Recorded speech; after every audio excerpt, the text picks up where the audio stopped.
strength. Amen. Nehemiah vale sefulu. Oli leri lo malo sila. Lau sila upesi. I never lost my hope. Ooh, I never lost my trust. Oh, I never lost my faith. I must have all.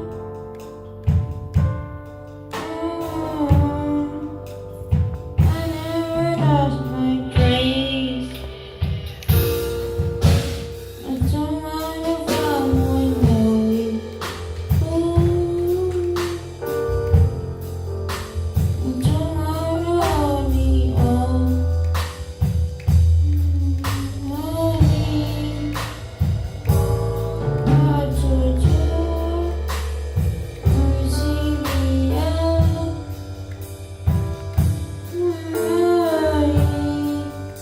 And tomorrow we for Jesus. Amen. Amen.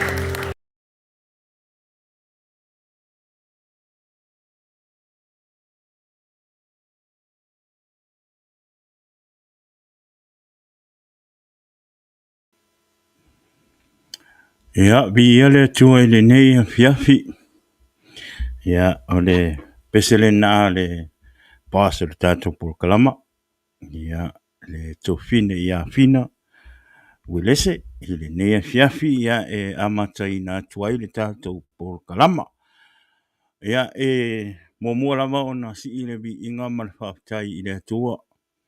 I lona alofam lona ngalei i le nei aso ua whapena ona ia ilona nga lei malona alofa i le nei avanoa tā ua tātou maua tātou tui whēroa e lunga tātou Paul Karama.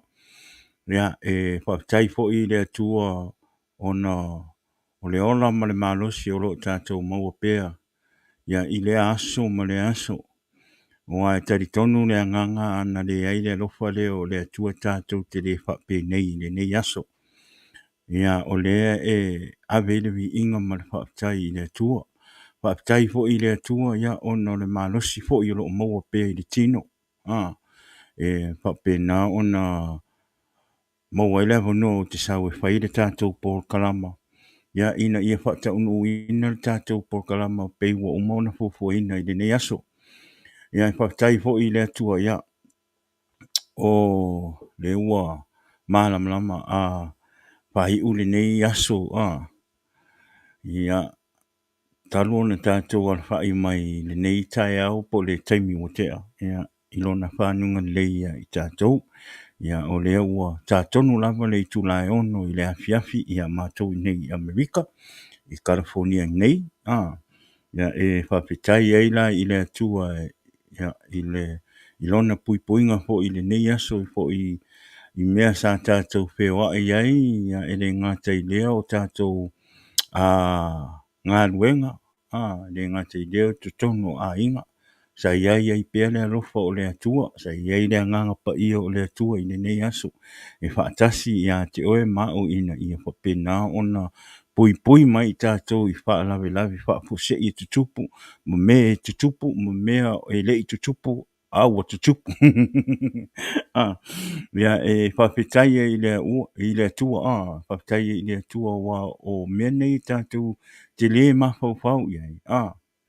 Ai whawhetai i le atua nā te le tūla po ia i tātou. Mea tātou te o ai e whaatasi ale atua i a te oe ma. E ole puipoinga fo ile nā o le atua leo o tau tātanga i mai ai le nea fiafi. Ia te a unei lunga o tātou Paul Kalama. Leo wa mawhai ai o na whaatau nu uena le tātou Paul Kalama. Ia o le vi inga mawalunga ma le vi inga sirisiri le na ave i le atua ma le whaafitai. Ia wai te tau wa o na ave le mua le whaafitai i le atua ma lona vi inga. Ona o lona alofa muti vale ia te oe ma. I whaingale o mea uma tātou te whaia. e mua ona avele si I lo vi inga malo whaftai I le atua. Whaftai I le atua I lona I le ola ma le manusi o lo tātou mawaina. Le ngata I le whaapetai fo I le atua. Ona o ana whaamanuianga I o tātou a inga. I lo a inga, moro a inga. O tele meo whaamanuia I le atua I te tono o tātou a inga. Le ngata I o tātou a inga. Ia o whaamanuianga fo I le atua I ngā luenga. O lo tātou ngā lulue a wafo le tau singa o tātou a inga. Tai fo I le atua o lo o manuia tātou a inga. E ala I tupe. O mea tau mafa. O ofo la e tātou te ofo ai. O maota o lo tātou no nofo ai. O ta vale o tātou whewha e luati o sau I. Ma ave tātou me tātou te whio ai. O whaamanianga umai e le atua. Mō tātou, ia awane I ngalo ai ona ia te oe mau na ave le whaafitai ma le vi inga I le atua. Ia whaamua ona ave le vi inga ma lo whaafitai I le atua. Ai te le I alufafo, te le I ulufafo, I maro whare. Whaafitai I le atua I le ola, whaafitai I le malosi, whaafitai I le manuia o whaamanuia I oe maro a inga. O le ia e whaafitai I le atua. Whaafitai I le atua I mea sirisini wana ia whaia. Ia o lea ia e le vi inga mawalunga nai whaafitai I le atua. Ia ona o nei whaamanuianga I tele o tātou maua. Ia leo o tātou sa ngai lumo nuu ai leo tuo nuu. Ia lai lungo o tātou te penga whailangi le nea fiafi. Tai le atua ia leo whaatau nuu ina le tātou po kalama. Ia e whaamali lia tu fo I o tātou a inga woma. E masani lungo le tātou po kalama ona le vai aso leo o te awa lua nei vai aso so o le I whaatau nuu ina se tātou po kalama I le sa ma le stonga I vai aso I lua u ta umatu. Ia ona nisi fo I fuanga ma mea fo I sa whapena ona pisi e fo I lo nei tangata I po le nei a inga. Ia ai whaptai I le atua. Ia leo o toi maua lea manoa ua whaatau nuu ina I fo I le tātou po kalama I le nei aso I lungo le te penga whailangi pa o I lungo. Ia le nei fo I aso ia te taritonu ia o asto na I te tasi ai ma te waa alua toi ma le sunga ia Esekia tala lei Esekia polon au na mai Amerika Samoa.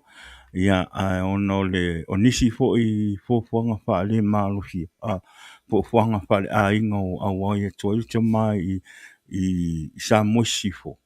Ia o le ala na o tātou le maputa ma le sunga ia tala lei fo I le nes tona ai taritonu uma ona mafsotai wo uma o lo momoli mai ona lo faanga I o tātou a inga mo lo tātou paanga I lungo o tātou po kalama o le Jesus is the Answer podcast o moli mai ona lo faanga mo ona whaafitai ia te utou ia I talo sanga foi o mana tua antu o ia I la o tau talo o le ia e whaamanuia tele lava le atua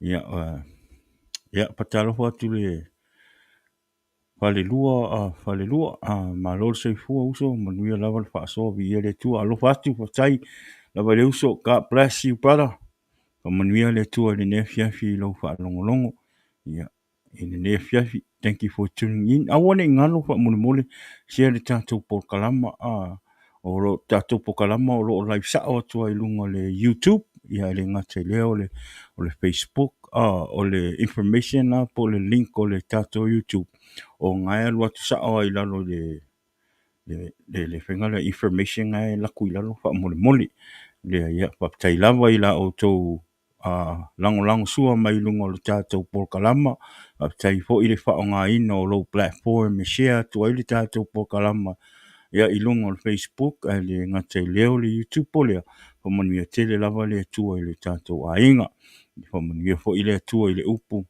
ina ia pa pena ona whaong e au ngai wha malosi e fo I lo wola au auna I le atua ia e le ngata i le ia whaamalusia i hoi sia nganga po se loto lo taumpai sau e ave le ola mo le li.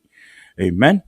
O le ia e avele nei taimi e o te whaatalo whaatuai ia i le nei fiafi ia i whioi o le tala le lei i sunga i whawhia ngainga mo tau whale tua ia i le nei fiafi ia i whaatalo whaatu le Paul Kalama Jesus is the Answer Podcast i la o tau sunga i whawhia ngainga o ma le ngata i lea o a o tau whale tua i le nei fiafi tari tono o le nei asato nai ia o lo o tau sa uni fo'i o lo o tau sa ili le upu o lo o tau tuli vai i le atua i le nei aso ina pape na ona ia ile nganga pa ia e feso soani ia te oe a wa fo'i lo sa uni ina a wa le aso sa pati po le aso tapua i le atua ia i le sa a luma atu a le sa o luma ia e taritono la o tau ngā luenga i le whaingo fie e le whaingo fie la o tau ngā luenga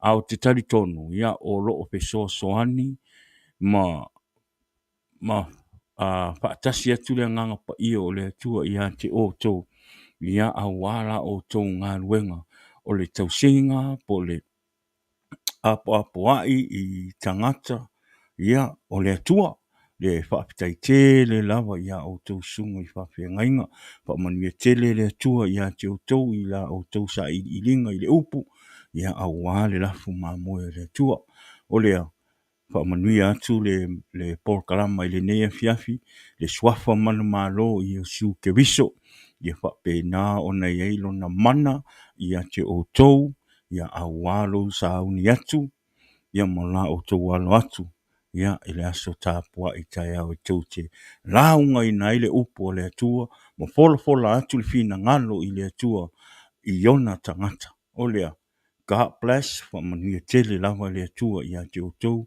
ia sisunga i whawhia ngainga uma o lo sala lau solo i tuli manu e whao le nei kolope o lo tātoi ai ia whaamanuia atu le atua ma ia iai le mana o lona anganga pa ia i lona whao unga i lona upu i le teime tau te ngā lua ai i la o tau ngā luenga o le launga ina atu o le fionga le atua ia i ona tangata i lea pata whai tauranga ma lea pata whai tauranga lea whaamanuia le tua God bless ia i le ngata i lea ia o se atu lea i o lau whaapetai i le whaangaloina ia i le neipo karama hao sina si o tātou atinu le ngata i lea o tātou a inga whaapetai i le tua ia i le ola ma le malosi ia o lo maua pe o tau o tamā mātutua mo tina mātutua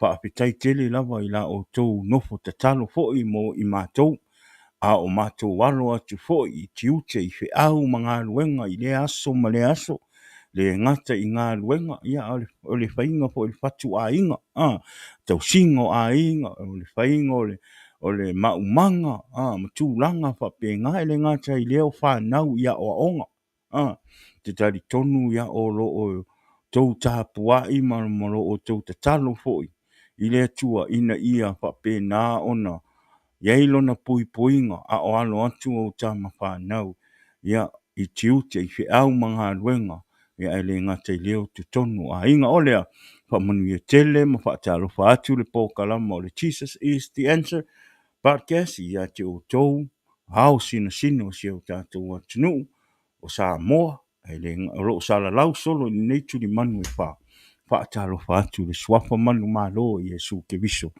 ia te o tau le ne fiafi le ngata i lea ia o wo ma paanga o ainga o lo o ilunga o le nei Paul Kalama pai ma paanga o le nei Paul Kalama ngai mai e whaalongolongo i le upo le atua ia whaamanui atu le atua ma whaatalo whaatu le Paul Kalama i le nei fiafi ia te o tau whaapetai la o tau lango whaapetai fo'i la o tau whaatasi mai i le aso ma le taimi ia taimi e whaea ina tuai le tātou Paul Kalama ia a wale upo le atua whaapetai te le lava i lo o tau fesosoani mai lau I tele atu ma ta'ala'i atu le tātou polokalama I le upo le atua I lunga o tou te penga whailangi.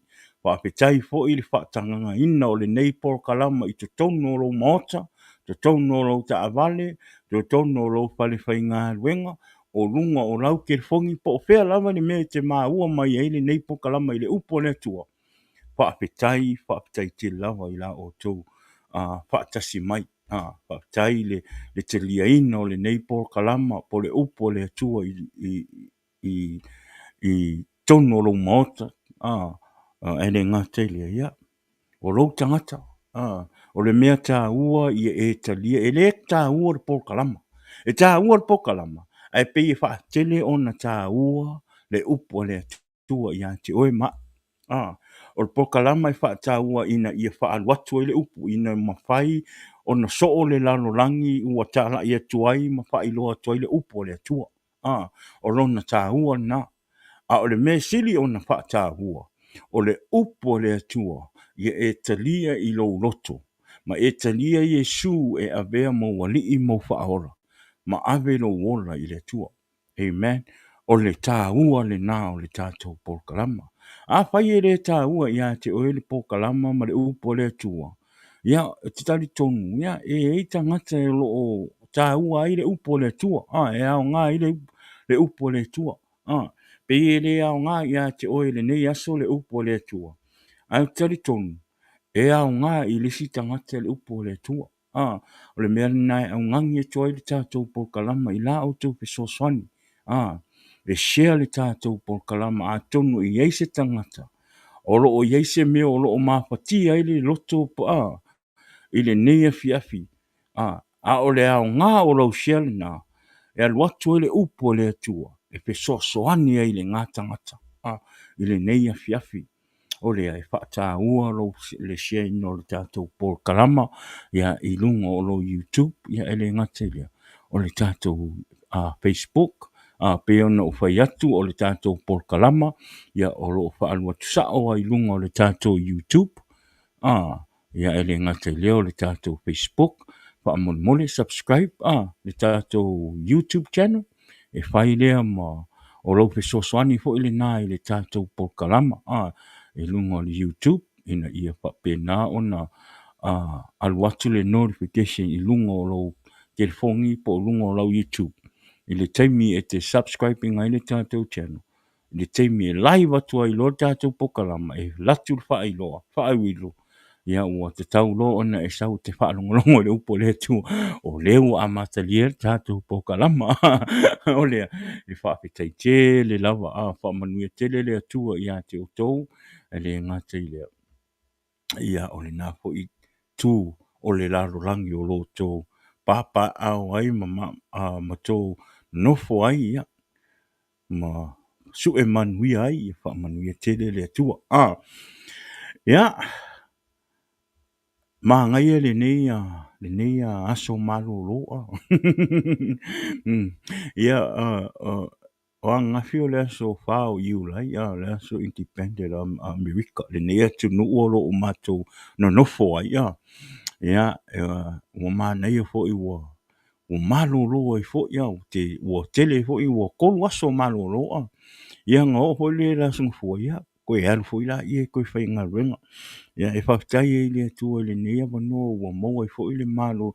E tauna malo loa I le tino Tauna sa I li malosi. E ngata I lea ia. Span e fo I taimi ma le a inga. Wal mele I tātou.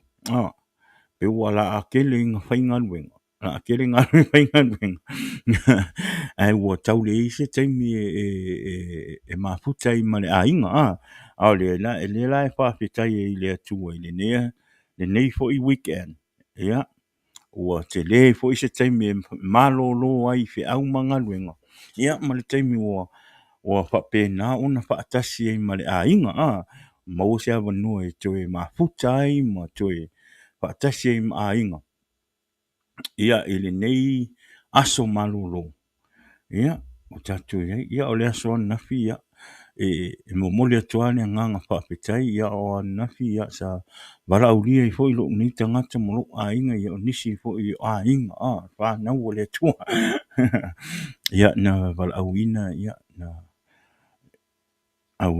vala'auina a'u ia ma lo'u āiga matou te mafuta fa'atasi i le aso anafi ia auā fo'i le fa'amanatuina o le aso fā o iulai le aso anafi ia o lea la sa ma o atu i ma le tinā o le āiga ia matou fiafia fa'atasi anafi i le paka ia ma faia o matou talatalanoa matou fa'asoa ia fai le tau mafutaga le barbecue ia i le gata i lea ia o taloga le fanau ia ua aogā fo'i ua walu ai fo'i ia ua lako fo'i ia ua peu o kauagai oi aku i kemi fai kaloga peu peu le mafai gai oi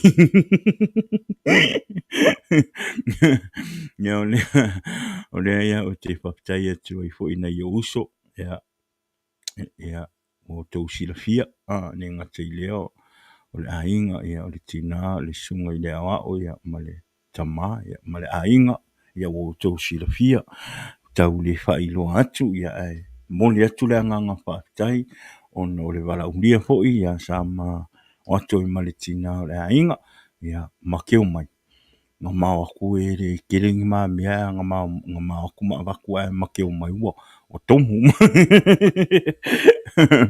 ia lea ia fa'amanuia tele lava le atua i le tinā ia ma le fanau ia i le agalelei o le atua ia foa'i atu ia fa'amanuiaga i tele ma toe fa'atumutumu mea ua fa'anaonaoiga ia te a'u ia e le o mea ai o mea inu a o le tātou mafutaga ia avea tātou ma āiga o le atua ia fai tātou ma āiga e tasi pe tātou te lē so'ototo tātou te lē so'otino a o le whānau o le atua o tātou o āiga o tātou o uso ma tua whāpine o tou o umātua ia o tou fo'i o uso ma o tua whāpine o lea whaamanuia atu ai le atua ia nā fo'i tu o le tātou āiga i le tinā ia ma le tamā ia ma le whānau ia ma le uso ia sa mātou whaatasitasi anafi o le ia whamanuia te le lava le atua o le agaga whaafetai le nā kelo o le whānaua o le whānaua le atua o le mea ngai le whānaua le atua o le whānaua le atua pe le tātou te le so'ototo i le lalolangi nei i le tino o luma i o le whānau o luma i o le atua i luma fofonga o le atua whai o oe ua e talia Iesu i lau loto ma avea oe ma tangata whaolainga avea fo ia o ma tangata whaolainga ua talia Iesu amen o tātou o uso ma tō whaafine o tātou o whānau o le atua so pele so koko pele so tino i le lalolangi nei a o luma o le silafanga o le atua o tātou o uso ma tō whaafine o tātou a inga e tasi o le mea nai le leia i le whanau o le atua mea ngai le leia i le whanau o le atua e whai mea whaatasi e whai uma mea i lunga o le alofa whai uma mea i lunga o le alofa o mea fo i e te whaia wana o mea siri e te whaia ona lea ona fo i o le whanau o le atua iai loa le anganga o le atua i a te oe ma avea oe ma lou a inga o le a inga e alofa i le atua ma le a inga ua fia i le atua ma le a inga ua whaonga ina i le atua i lona whi au ma lo nanga ngaluenga malana ngaluenga amen o mea uma tātou te whaia e whaia ma le loto fia ma le loto whaafetai ma le loto mamā ono lea ona fo i oli lea wa tua i e lea tua i te tonu i lou loto e tu uro i lea tua e vatu uro i lea tua se loto fau ma le anganga fau i a te oe o mea uma i te whaia e te whaia ma le loto fou, ma le anganga fou. O le leina o le atua. O le leile na o le a ingo o le atua. E le, o le a ingo o le atua e tau le vaai po o ai le o whai le mea, po o ai le o sau ma le mea. Po o ai o sau, po o ai e le iwala au ria sau ai ke ea o sau. E le whape ngā o le a inga le atua. O le a inga o le atua e whai uma mea male fia fia. E whai uma mea male fia fia. Pele i wala au lia ina oe, pe te le isau e le se mea pe a. E ta lia male fia fia, male smile. Male loto fia fia, male mama. Ole ko inga mea ko inga le ora le tino. Mo me la tangata e ora le tino. E te iloa tangata e ora le tino. E wha le tino lo na mawhauwhau.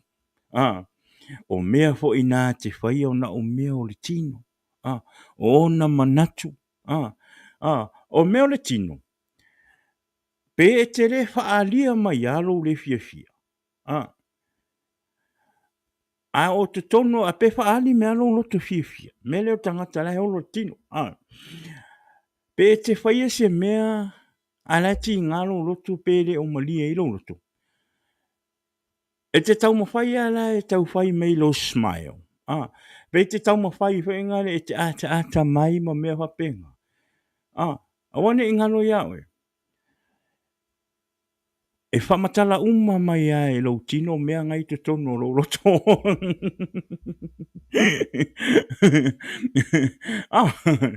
E whamakala uma mai a e le tino mea ngai te tono lo loto.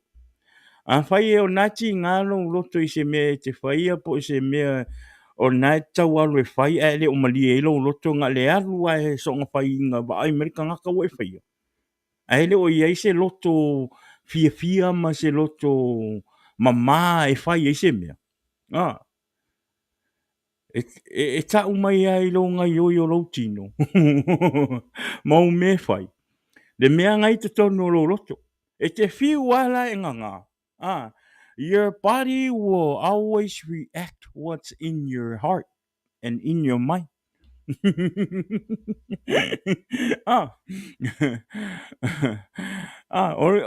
Waka wa ai e foi. E isi mea o ke alua. Tori. Ngā ka fia fia kua whengale pe o se mea whengale o ke alua ia. Pe o ke alu fo i se loko. Pe o ke alu ke asi se loko. Pe o ke alu se asi se... se mea whengale o ke alu. Lai maa ngai alo wan waku fo i ngane a. Angaro oso ako ai ko kongo se maoka. Po se fale o sau o. Po se fale... Po le loku foi. Po le loku. E ke wa ai ako ai los kangaka fo i ngane pe e popola mai fo i ngane. Pe e wa ai mai a oe. Pe e se mea o lai mako i kahi a ke oe. E o le whaani mai o na fōringa. Kama ngale pe as. Le rau whakakai ko i ngā smaio. Fo i ngale me kangaka. Fo i ngale le smaio mai a oe. Le pe a o kukongo le loko. Mko a le whai me le loko. What are you doing here? Why are you here? Who invite you?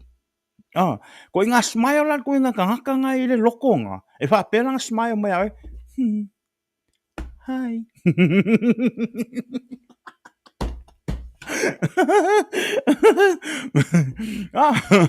Ore ko i ngā smile ngā. E ke iloa le leia. O ngā wakuli o makwa i manga o kanga ngā ke aloi whafu marwhai.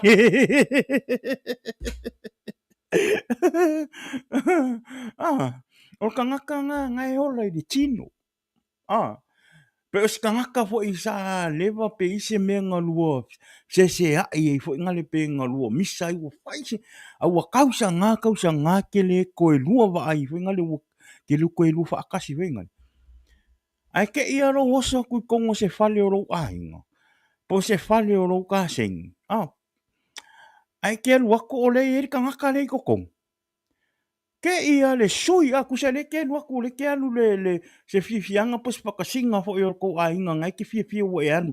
I go spend time with your family fo i ngale. And soon as you walk in your cousin, your house, or your auntie's house, since you walk in there, ai ke wa ai aku lor kangaka ho ingalinga e hikai. Toli. Pa sui. Sui fo ringa. Sui a mea uma. Ai ke lore me mua sui, o ko kongo le loko.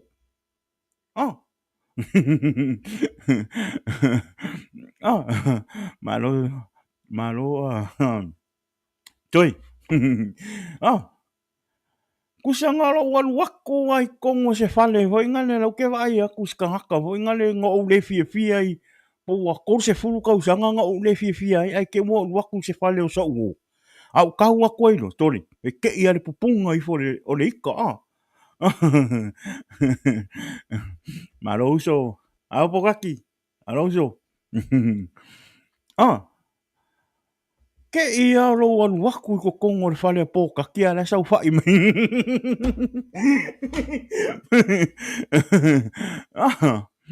e ke ia le pe sau fo se sio ka wo fo inga le se sio saka friend na sau kongo la ka fale e sau ka u me ka ngaka ngale fie ke ia le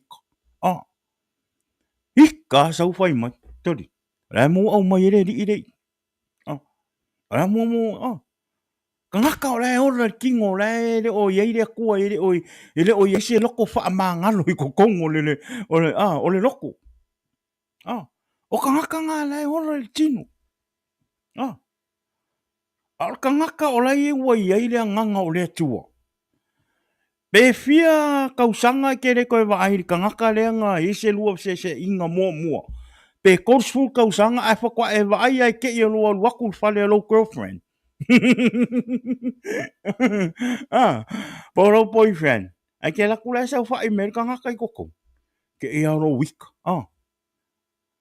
Oire ai ke e aro wako ke va ai ko. Ke la kula ia e fa ka lofa. E fesidi ai e karkarangoa ai. Ai sea, foi ngai lo ia o le loko le pawa mai a mingi ala uso penga ali uso penga kupu mumu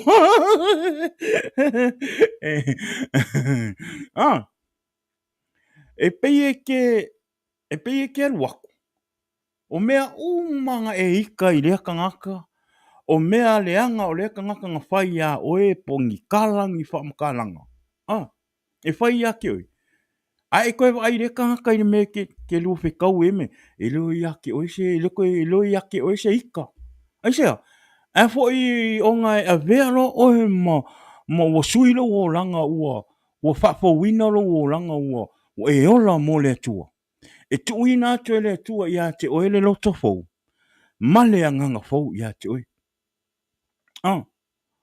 so o le tangata la o ola mo le tua o ye le anga o le tua Ama ai le tangata po le uso po le tu fa fine. Po le tu fine. Po le tina fo I vai tu le siti. Wa le si le me le si fo kinga. Le so inge me ko kupu fo ia. E vai ku lo le kinga le si kinga si le si lo mako nga ika I me nga fai po le asa nga me fo. Tore. E ka o mai o nga ika kamanga ke lo ko awa. O me mo ia wa o me tutupu. E whaola inga lo tangata. Po lea le mea leanga o sesi nga whai aki oi. Po wangi mea nga leanga o leka ngaka nga whai lo a inga. Ere ngaka I aki oi. O lo a inga. Ere ngaka fo I lea o lo a inga nga whai maingi mese se I aki oi. A ua ngalo umanga mea I aki oi. Inga ua e whaola inga ua moni lo ua lofa I lea tua, ma lo ola au auna I lea tua, ma ua moni lo matau I lea tua. Amen. O le nā e lohai, o le tangata o lo o iai lea nganga. O mea uma nā te whaia e whaia ma le loto mama. O mea e nā te whaia e uma e whai ono le loto alofa ma le loto fia fia. O le mele o te whaafitai mele o te whai atoi. O le lei o le whanau, o le lei o se mea e whaatastasi le whanau o le atua. Pe ona o whai atu. Sa o whaatasi atu fo i o nisi o a inga o te le so toto. O mātou te le so toto, mātou te le so tino. E le eini o mātou ngafa. A le mātou whaatasinga ananafi. Le mea na mai eima, wa pei mātou o se a inga e so toto ma so tino. Aisea, ai fo i ono le whanau o le atua. O le whanau po le a inga o le atua. E whai uma mea uma ma le fia fia. E whai uma mea ma le loto mamā. E whai uma mea ma le anganga fia fia, ma le anganga alofa. Aisea, e fo i ono o rai le atua. Ona fo i o le atangia mai ai le leo le atua i le o langa. O le ta ina le a inga ma taumpai e ave le a inga i le atua. A whaolaina le tina ma le tama. E whaolaina fo i me e whai le whanau. A whaolaina le matai o le a inga. E whaolaina fo i me e whai e le a inga. Amen. O mea uma fo i e whai ma le fia fia ma le alofa i tangata.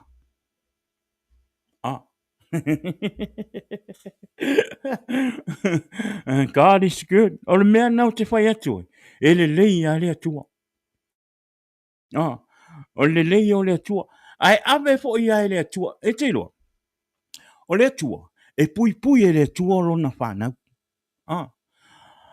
O le atua. E musu musu atu le nganga o le atua i a te oe. I le mea e te tau ona e aluai. Ma le mea e le te tau ona e aluai. Amen. Ia tātou wha alongolong, ia tātou wha amasangi le leo o le atua. Tātou wha amasangi le leo o le atua. E teimi o te nau e se mea o te pialua.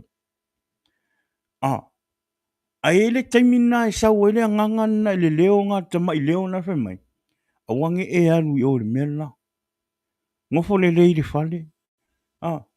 Ngofo le fale mo. Pai kaukus pa ia mo. Ka penga le fale mo. Ma sao ngiungi le upo walpo kalama. No, seriously. E mo ia man wha maun. E iso isi taimi e vidi mai e your friend, e invite mai fo your friend na. I se me ma te atu whai na le whaatastasi e ma. E a foi. E ia le anganga ngai, e le leo ngai sau ia. San, awangi e atu. Ai ke lor meo ke wha mau ngi ai.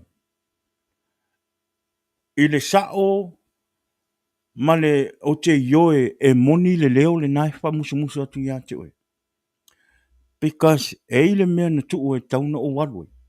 This is before le kaimi leo ke le i sau le au mai lo ola i le tua. Te roa lisi le me wha manatu atu ia i tātou wha naua le tua. E te lo e le tua. O le atua o le moni o le alofa o le atua ia te oe ma. Because nga experience e au le mele la ufa matala. Ea foi. E tusape te whaalonga tā i le tua. Pe ele o se tangata fo i ele o e te le fia i mea wha le anganga, pe o se tangata ele o mauaaro o langa i le tua. Po oe fo e se tangata e te fia whai mea matanga. Awane i ngalo ia te oe. E peso soani atu le tua, e musu atu le anganga o le tua ia te oe. I se mea o nai te fia alu ai loa e le tua. E whano ai lo so i fua pe tupo si wha lave ia te oe. E musu atu a le tua ia te oe.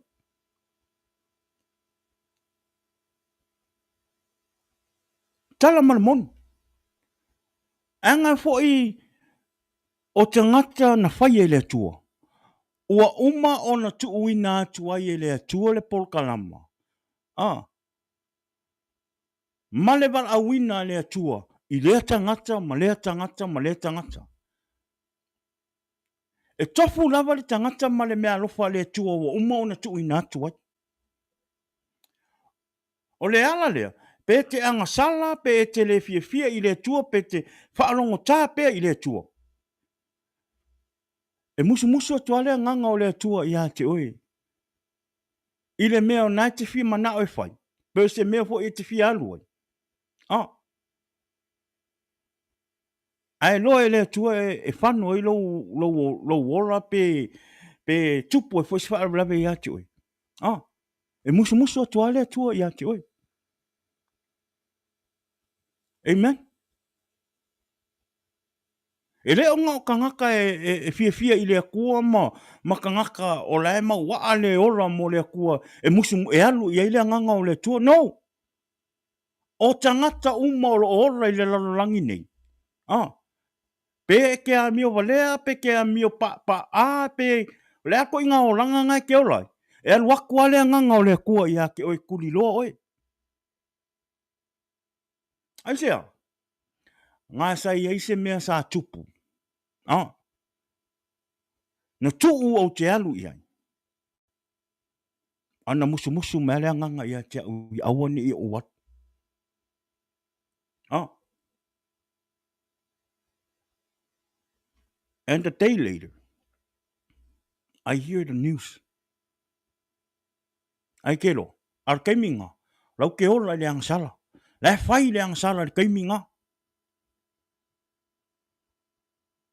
Ngau ngofora ia mako o mawhauwhau. Ai kero e lau kala, iri a vea sa uwhawhkai le kua ni ngā kaimi. E fo i le i mawhauwhau i le kua sa, mako i whahalua le o ranga ia mako i ka ale mawhauwhau ia. Ah. Pawara mea ngā o mea ka ika woi. Good thing that I didn't go there. I was supposed to be there. At this time, at that time, and that time of the night, I was supposed to be there with them. Remember, e tā ua i a te ui. E te whaalongolongo i le leo na. Anga whaapea o anga walu ni merenga o ku o ke alua. Pe ngi ko ki lewa ai mai a kia. Ai le ngaka i lea, a le o umaliu. Pero la fo i ke whal pui pui. Ah. Which is, I've been there. Ngā wo o whal pui pui o mer ke mingi rei masi se ro ai ngai loa.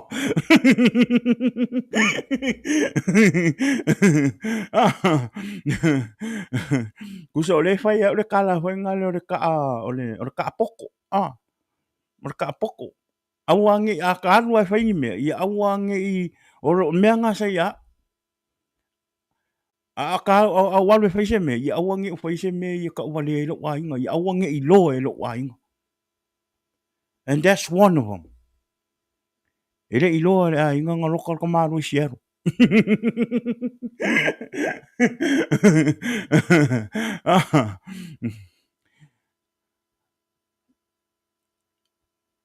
Anga u le whaalongo i le leo lea. Mangua kuki le wa ai mai. Ai sea. Ua lewa o ngā sefe mai e le tua au mai me tutupu. I mea sa whaatau a ngā ina ai lo uolanga. Sa whaalu wale ai lo uolanga. Mo le teimi nei. Ālea. Ale mea lo fale le tua na tu ina mai a tea. Uma fo i ona ia saunia. Na whai e fo i ona pō kalama i a tea. Ālea. O rau sau e fora le upo le tua. Te sau e tā lai atu le fina ngalo o le tua. Ah. O te sau e wha iloa atu o le atua le tatu te au nai. O le atua alofa. Ah. E alofa i so stangata. Pe te anga sala, pe te amio pa a, pe te whaolaina. Ah. E alofa le atua i ate oi. Anga le tau nuu le mea alofa le atua i ate oi. Ah. Ma e le iloa le mea alofa le atua na ua umatu ina atu i ate oi. O lou le sau e ave lo ora i le atua. Matalia Yesu e vea malofa aola. Ah. Ma e whaia le fina ngalo o le atua. Whatoa e loa e la ia i nā. O isi whai taimi. E whaatanga e lea tua o lo ranga. E te o i pōpua ngā mamata ngā ma mea le nā o leo ranga nei te whaia. E te fia whai. E sauni uni e lo ola wha lea nganga i le taimi e te toi sau ai. Ma ua e sala mō ai ma i luma o lea tua. E te sau ai e ave lo ola e lea tua. E wha o ngā ina ai ma toi. Wha ai loa ai ma toi wha tepa ai oe. I leo ranga sa e ola ai. Ma ua e i loa wha a fo'i. Ma te e. Ma ta ngā ia mpopua ngā ia. Pea ho le taimi e toi mai e ia te oe. Pei oa. Rau moli mau nā. Mea sa ho i leo langa, mea sa whai ngata o mea sa whai wha amata ngā. Lau wawale solo. Ai awa solo. Ai ka paa solo. Fisio aku i pe ora kama hoi ngale.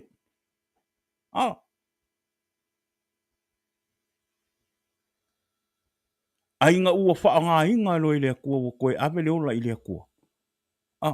Ma wha ngā inga leo langa mo lea kua. Leo wa koe ngofo mau koe wa ai iai. Leo wa o koe wa ai. I mea sa o whaia. Koe ki aso umai whaia ma umai a. E umai la. Wale koe i lai kama o lea kua. Wale koe i lai ka ngaka o lea tua. Wale koe i lai ka ngaka wa lofa mongi i lea kua ma makau i lea kua. Kusa e whai mai ala. Sawa i liska linga koe waku i liska linga. E pei e mea fua. Leo o whai e kala fwoi ngani. Come again.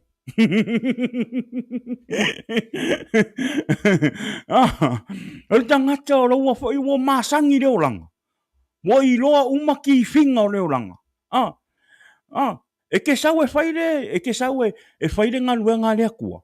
Po le ala le fiu o ki apolo e kama whai e koe sau sisi anga i oinga e kama whai e kili e oi. Wa umanga e loa wa e masangi i ai. Kusala e fiu ar ki apolo e kau kami mai nisi mea wengale. E kau whaanga mai au wo, whaanga mai au ahinga, whaanga mai au uso, whaanga mai au ku whawhingi. Whaanga mai lau whaangau, whaanga mai lau ko lua. Se ua, e peise mea fua i ake oe, wa e loa alo, wa e loa ki ke e. Asia, masangi ai. Wa e masangi ai. O le mea le nā e whaatanga i le tua mea nai te uia i le te minei. I lau o langa. O lau fia i le laro langi ma whainga ko inga ngau o le laro langi.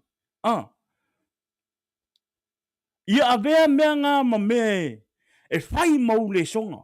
To learn something. When God call you to come and serve him. Wa e loti o ma mea ia aisea. You were used to be there. You know how it feel. You know how it looks. E fiu ala ki Apollo. E ke fiu ai, e fiu ala ki Apollo e sau se kami. E whao ngā mai ka ngaka e kili ei oe inga e koe foi. Le ma whai. E fiu e whai mai e le ma whai. Come again. Sa o le luso e pukaki. Come again. Try next time. Try more harder. A whaalongongo me ori ki Apollo. Try more. Try more harder. Lea nganga pa ia o lea tua. Ao nga si o mia o lea nganga o lea tua, mai lea nganga o lea tua i tonu ia te oe. E fiu lea nganga o lea nganga o ti Apollo e tamu whai e tue wha malepe oe. E fiu. E fiu e sau. Ko i ngā pau mea. Ia aua, nge e whakanga se avangoa. E sao mai ki Apollo ia ke oe. That's the only way. And the only man, and the only reason why the devil will get you so fast It's because of you. No one else. Po le alo whaolainga, po le ale malosi o lo wola au auna I le tua. Ua na o oe ale tangata e mawhai ona e te fo I le lalang. Ua na o oe fo I le tangata o le a mawhai e ona malo ti Apollo. Ya te oe. Nobody else. It's you. Amen. E le mawhai o ngā saulo ko lua ya. Sau whaakanga mai mea ki Apollo ya. No. O oe ke whaasa ilo ko lua. O oe e ke a oa ilo ko lua. Ma whaasoa I le upo le kua. I awangi I sao mai le wing le mea le tau whaiti Apollo e ui mai lo tau lua I ate oe. Po o lau whanau. Po o lau kama, po o lau tina. Amen. Po o wo. Po o e ke masangi ai.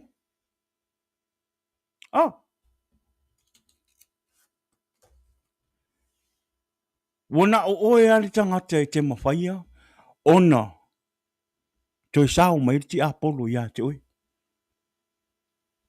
Amen. Po le hafo I lale lo whai mai o tātou o tangata whaolainga. O le taimia e te whaatanga e le ti Apollo. Ma e tu ua I le avanoa. Le ti Apollo. O le ngā e toi pa ua. Ia tātou maua le loto mawarano. Hampo I your heart. O le sina me sao mai le ti Apollo I tangata ona ua maua le loto mawalunga. Ua mawalunga le loto. Ua wha mawalunga ina le loto. Wa tele tātou tangata whaolaina. E tele lo wha manuanga le atua I le tangata whaolaina malona ainga. Vela au le alu I lungo le mawalunga le loto. E mawalunga le loto. Wa I le loto ngā o le loto pe ua maua le loto fisio. Wa me mo ia ka so ka kou le lalo lang. E kai me o ia, kire pe pelo. E le ke me o ia, o le mea ngā o le loko fisio. Me le nganga fisio wa ia kulo ma ngai saka mea wa ngani. Ke wa ia ka la ia ku I, ka la ia ku yo. Fisio aku I, fisio aku yo. O lau fisio nga. E kami merki Apollo ia ke oe. Aisea, o ngā mawalunga lo loko. Ke fisio a ke ia ua e whaia lole me ke le kakau o ngā e whaia. Awa nge o kako se ser ki Apollo. O ngā wha a sui taku mai oe ki Apollo.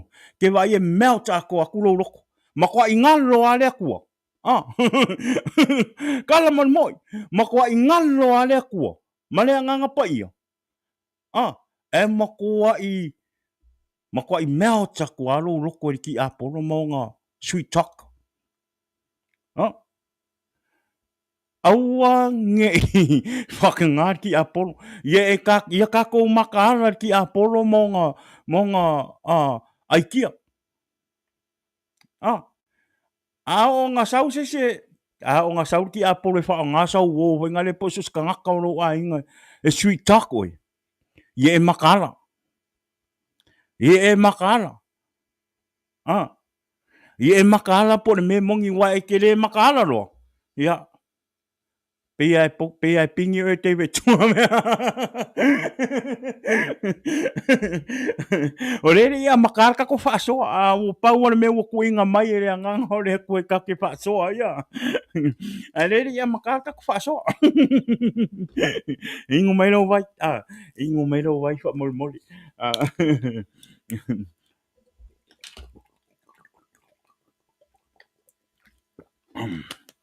Ia lea tua.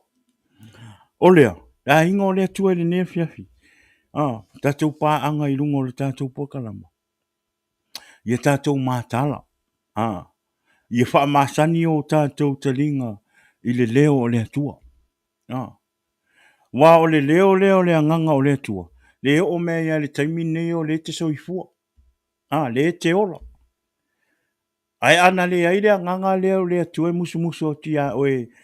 E whainga le awane e alu le me e le te tau ona e alu. E o a fa pe o lo walu te alu pe te alu ki. Ai fa alongo kwa fa mai le nganga. Soli. Fide mu ir fale. Ngofo ir fale.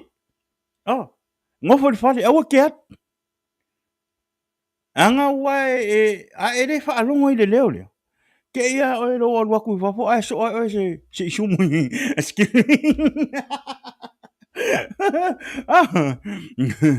Le ke ia korosi fo se sumu se kulo. Ke ia le oso ai ke kangu seu wa pero ka vale wa va pero pe wa ke I venga le wifon e la kulo so al po mori wila e fa le ko ngoi lo e mali I no fa no ma venga e fa ka wa ai no ma fo ai mong ia fa masangi lo tangata I le leo le tu fa masangi ia malo ale leo le te fa longo ia manu malo le leo na I lo manatu ia manu malo fo I le leo na I lo loto o le leo le na e nai fa tontonua oe ma pui pui mai oe I au wala o ti apolo o le leo le anganga pa I o le tu amen tatou fa masangi le leo le tu pe ona o fai atu e le fa ilo nga e le tu stanga te alu ilo na nganga pe te fa ola inga po le ale matanga o le olanga na e te ie po le a fo le matanga o me te fai e alu atu ale nganga o le tu e tuli lo ina oe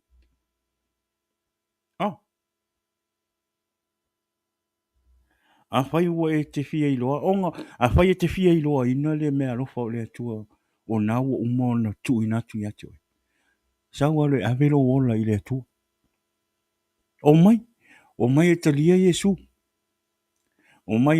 Yesu na tau wa aila I le mea lofa na e te le oiro wa lewa o na fia wha manuia to I le atua ia te oe ona o lou le usitai ma lou wha alongo tāpea na e mafu ai malai ai ona e le mo le fa manianga na ma e le I loa lo wal awina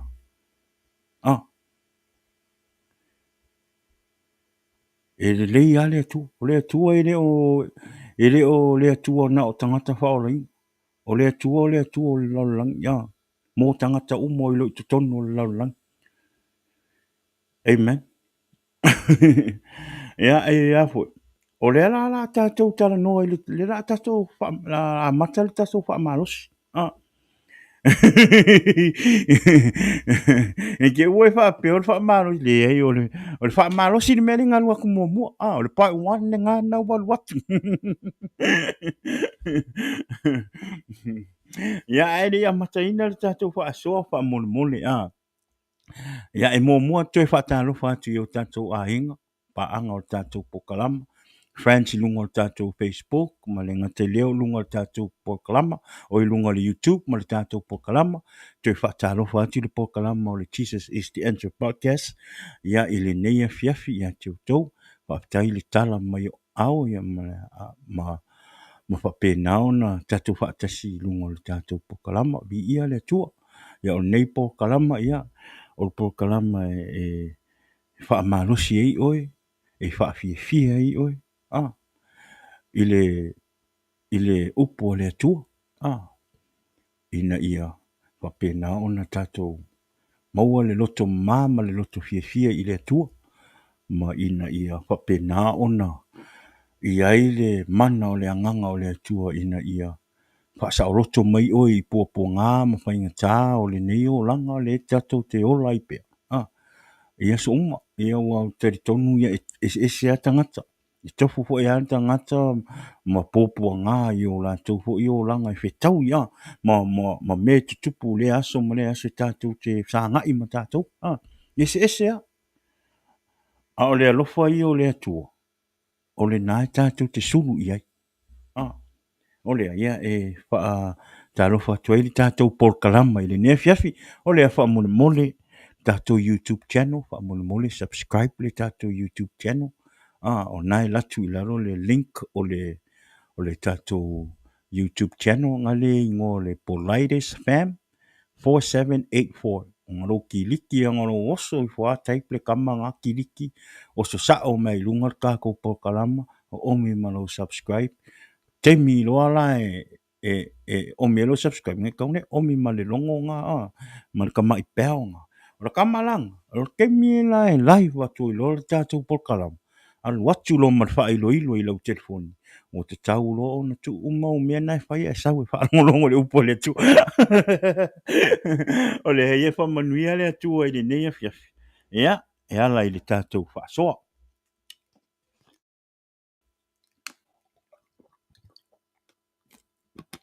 Amen. O le tātou wha soa I le neia fiafi, ia. O le la a maua ma le tātou wha soa I le tusia e skeru. O le la a tātou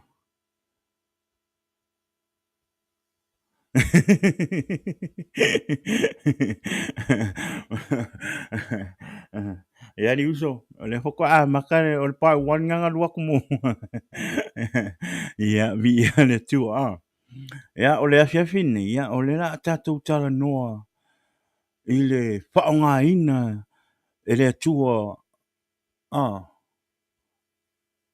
o escape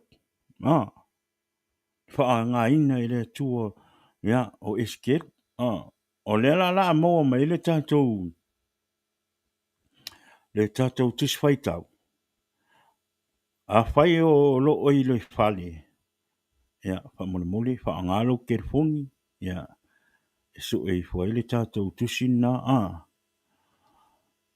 o le la tātou tala noa I le tangata nei o escape ia po le perfecta po o escape o lea na tofia I le atua ia e moa maila le eskielu e lua ia o lona whai upo e tolu ma le wha amen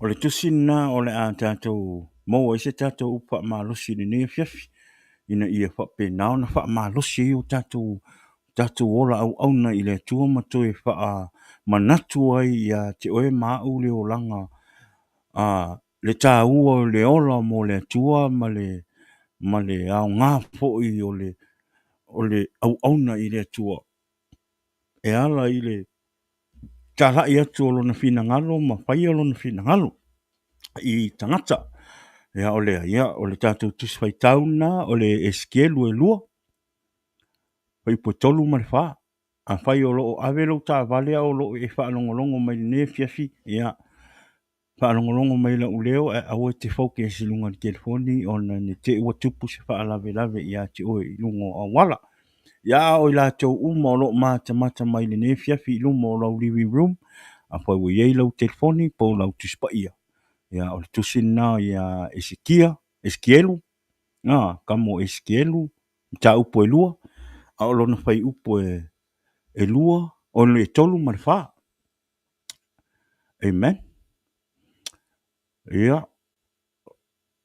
whai upo e tolu e whaapea o na wheta lai mai ai lea o ia te au lea li ie oi lea tali I o le tangata o te awina atu oe I le whanaunga Israelu o le nuu fouvale o e ua fouvale mai ia te au o I lātou a toa ma lātou tamā ua lātou solia a utula fono ua o mai I le nei lava aso he upo wha o tangata mata le mama ma le loto maa o te awina atu ai oe ia te I lātou e te whai atu ia te I lātou ua whaapea o na whetalai mai ai o le alii o le atua le atu toi whaitawina whai upo tolu le skelu e lua whai upo tolu ma le wha whai upo tolu e whaapea o na whetalai mai lea o ia te au le atali ie o le tangata o te awina atu oe I le whanaunga Israelu o le nuu fouvale o e ua fouvale mai ia te au o I lātou a toa ma lātou tamā ua lātou solia a'u tulafono. Ua o mai I le nei lava aso. O tangata mata le mama, ma le loto maa, o te awina atu ai oe, ia te I lātou. E te whai atu ia te I lātou. Ua whapea o na whetalai mai ai, o le alii o le atua. Amen.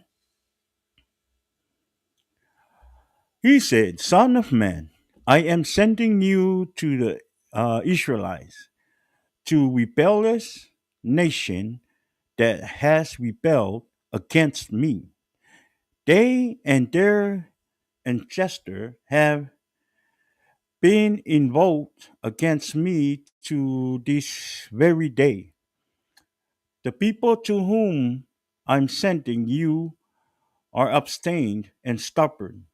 Say to them, this is what the Lord said. Amen. Yeah. Pai mai la le tātou au tū. Le tātou whaasoa po se manatu fo I le tātou whaasoa. E whapea. Aua e te fō wale oe. E pei o le nā tangata. O le whetalainga lea le atua na whaia. Na whaia eskie. Lea o whai ma le tātou. Tātou au tū. Whai mai aua e te fō wale oe. E pei o le nā tangata. Do not rebel like that rebellious people. Amen. Ato fia oe e le atua. Ato fia oe e le atua e whaia lona finangalo. E te tau o na tātou matua I whai tau, masue le upu, e whaangangana ai lo wanganga. Ina ia aua ne I o tātou whewhewhe I upu matala tangata fouvale ma le whaamta. Aele I te le ialu e whaile ngā luenga le atua. E te tau o na whawhanga mo mōlo tangata I le upu o le atua. Amen. O le atua foi. E le auina atu e le atua se tangata e whailo na whina ngaro. Ma tā lai lona upu. E au noa male hao a oina. Male le hao a oina. So se mea e tātu te whaia. We have to train ourselves first before.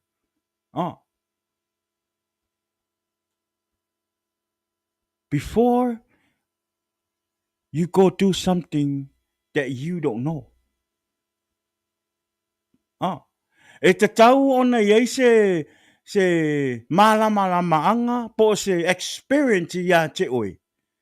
E te whai ai se mea. E o ino ngā luenga. E te tau ona iei se anga waa ia te oe. E whaonga I nei oe pe haia I nei oe se ngā luenga. E whai le mea lea. Amen. E le mawhai o na haia mai oe se kampangi po se ngā luenga. E au noa ma se experience o nai a te oe I le mele ni le le soswan. Pe ni rei tangata. In order for you or in order for people or the company to hire you, you had to have experience for this job, for this category, or whatever. E te taua o na iai, so malama maanga, po se poto foi, o iati oe. E anga vaai oe, lea mea, malea mea, malea mea. Amen. E o fo ilai le ngā luenga le atua. Le ngā luenga le atua. A e te le ialu, e tā lai ma whai le whina ngalo o le atua. Mea momua, E te tau o na whawhanga lo tangata i le upo le tua. E te tau o na whawhanga lo tangata i le upo le tua. Ina ia whaamalo sia i nai oe. Ma whaapoto i nai oe. Ma whaangangana i nai oe. Ma whaatoa i nai lo loto. E whaile fina ngalo o le tua. Amen. E le mawhai ona tu ina mai, e te le mawhai ona e alu tala i atu le upo le atua. E au noa, mono ule i loa o se tala o le tuspa ia, e te tau ona e alu i te sosoani i tangata. We have to learn and read the Bible of God to prepare yourself. To preach the word of God and share the goodness of God to the world.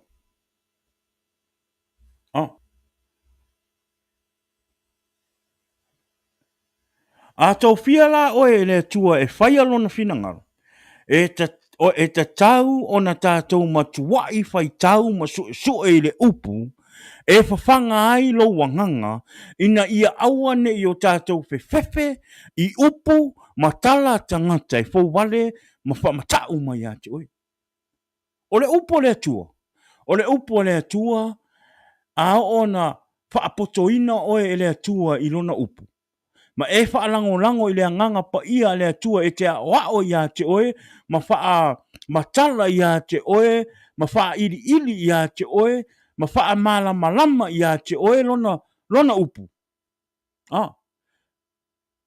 E o i a te oe le malosi. E te alu fo i la e wha soar fina ngalo o le atua, ma tā la i le upu o le atua. Po le ale tele me o tala o tangata i a te oe. E leo te i a te oe le fefe.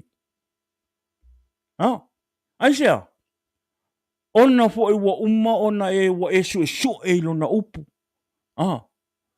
Wo e whaalango i le atua. Le anganga pa ia o le atua e pe soani i a te oe. E ala i le upu. Amen.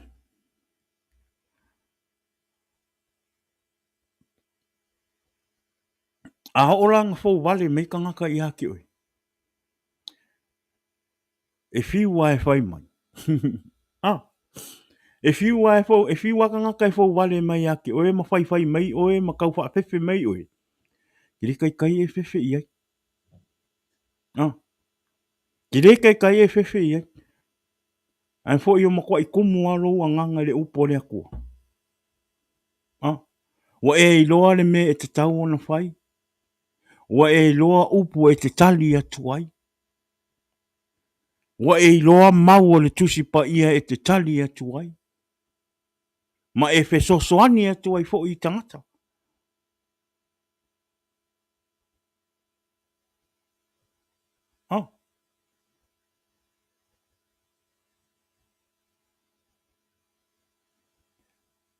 Pe mai kala le eskelu nga e lua. O le kakakanu ngoa ia eskelu.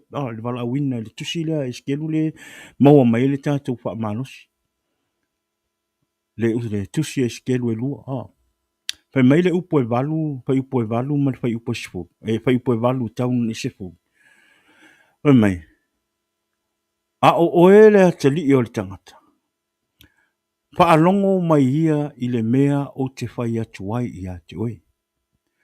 Aua e te fouvale oe, e pei o le nā a inga fouvale. I nā whaamanga ia o lo ngutu, ma e ai i le mea o te avatu ai i a te oe. Me whaparangi. But you, son of man, listen to what I say to you. Do not rebel like that rebellious people. Open your mouth and eat what I gave you. Pe upo iwa. Ua owa ai, whaauta fo, O le lima ua tuu mai i a te au. Whaauta foi, ua i ai le tusi ta ai. Then I looked, I saw a hand stretched out to me, and it was a scroll. Just ta ai, scroll. Paipasfulu. Ua ia fofola ina ai i o uluma. Ua tusia ai i te tonu ma tua. Ua tusi ai o auenga ma faa noa noanga malau ai itu. Which is he unrolled before me. On both sides of it were written words of lament and mourning and woe. Amen. Tua ai. Le wo fai atu le atua.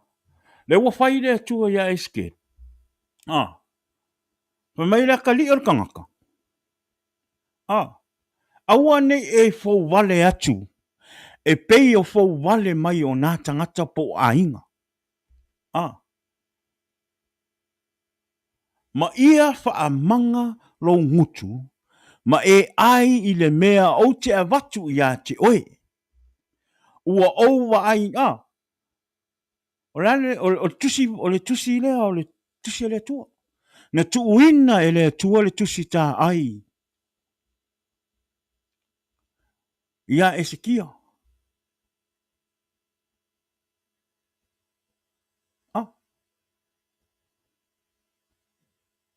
O rongo winga. A tu sisi tūlanga. Tā tau tangata whaolaina. Ia aua ni a vere fau wale me o tangata. Aua ni a vere wha matau me o tangata. Aua fo ini a vere fai me o tangata. Ma mea e te fo e toi fau wale ai i le atua. Ma mea e toi fai atua ai i le atua. A ia to anga e fafanga. Fafanga lo tangata i le upo le atua. Ia aua ne i e fau wale atua i moe i le atua. Amen.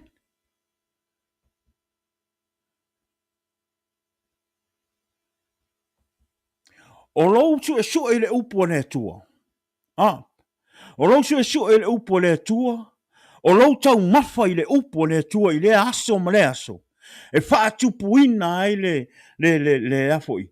Le maa losi o lou loto. Ma le toa o lou loto. E fai le fina ngalo le atua.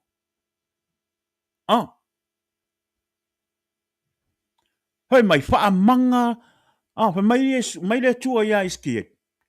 Faa manga lou ngutu. Hoi mai faa manga lou ngutu. Ia lou ngutu. Ma e ai i le mea o te avatu atu ia te oe. E le mawhai ona tātou o e whai le fina ngalo o le atua. Pe a whai e le whawhanga ina lo wanganga i le upo o le atua. I aso uma. O le mea tupu ia te oe. A le whanga ina lo o langa wha le anganga i le upo o le atua.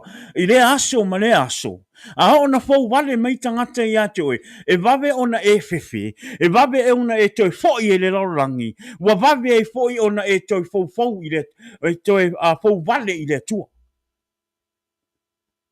O lau fau wale i le atua. O lau foi lea. E toi fai le meo le laurangi ua sa e fia mo i ai. O lau tau foi e toi fai mea se sena e fai a mua. O lau fau wale na i le atua. O lau toi foi e toi ingu le pia. O lau toi foi e ula le sikareki. O lau toi foi e toi fai fuala au fasa inga. O lau toi foi e toi fai le tui na nau mo fianga o le laurangi. O lau fau wale na i le atua. A le fai mai le atua ia iskelu. Whaamanga longutu.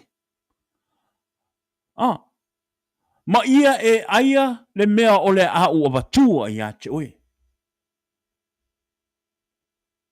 Amen. Pai mai, ua o waai whaauta foi. O le lima ua tuu mai ia te au. Whaauta foi. Ua iai le tusi ta ai. O le tusi ta ai lea. O lea wa uma o na tusia uma ai e lea tua. Wa uma o na whai tusia ai e lea tua lo na mana onga. Ma le mea e whai e le tangata kewisiano. Le mea e te tau o na whai mama le tangata. E wa mana o e alo e whai le fina ngalo o lea tua. E whawhanga ai lo na anganga. A le mea ua tupu nei. Ua lewa ni o tātou a ao mau tātou tangata mau tātou a inga le upo le atua, e whawhanga ina ai o tātou anganga, mau tātou loto ina ia whapena o na maualonga, ma mauaa o tātou ola whaalea nganga, ma wha malosi ina o tātou ola whaalea nganga. I le tusi pa ia o le atua, a ua tele o na pefu ilunga o le whaka. Amen.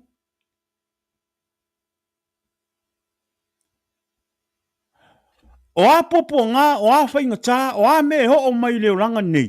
Wa e ma o mia se tali. Pai kauri tus pa ia. Peke whaorainga, peke le whaorainga, peke whaorainga, peke le whaorainga. Ko anga e whai kauri kusi pa ia.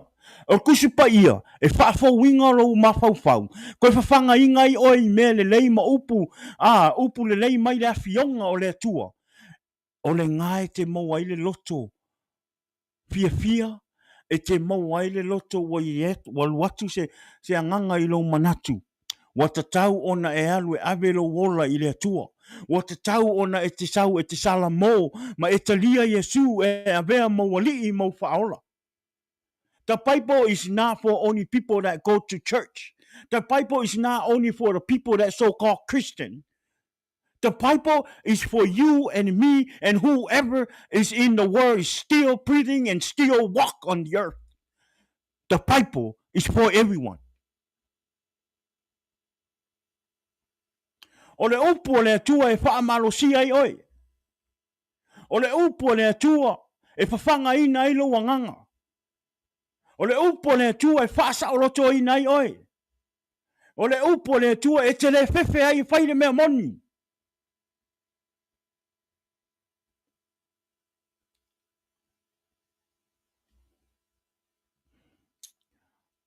Pe meile iskelu e tolu. O meile iskelu e tolu. Whai mua whai upo e whaa. Whai mai. Ua feta lai mai o ia i a te au. Le atali ia o le tangata. I nā ai ia i le mea e te maua. Ai ia i le nā tusi ta ai. E i le e alu mawhai atu i le a inga o Israelu. Whaparangi whai mai. And he said to me, Son of man, eat what is before you, eat this scroll, then go and speak to the people of Israel.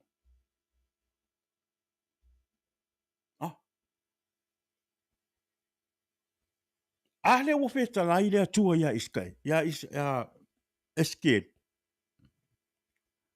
Ai le kuska ai. O le kuska ai lea le i kokongu mea e whaatau tala i oi. E whaangangana i oi. O le taimi lea. O makwa i whaalonga ka o ka ngaka Israelu kaimi lea. Wa foi ka ngaka wa alo mai fo linga o ka ngaka ma o lako o ranga i le kua. Wa lako o lako fouvale le kua. Wa lako fouvale le kua nga sosoangi ia i lako. E au mai lako i fafo mai ai kupiko.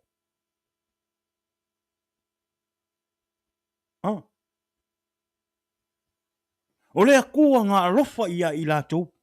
A leo ta toi fouvale I le atua. Awane ingalo ia te oe. O mea mātanga o leo langa leanga o nai te whaia. O lo fouvale ngai I le akua. So if you know what you're doing right now is not right, awange ingalo ia te oe.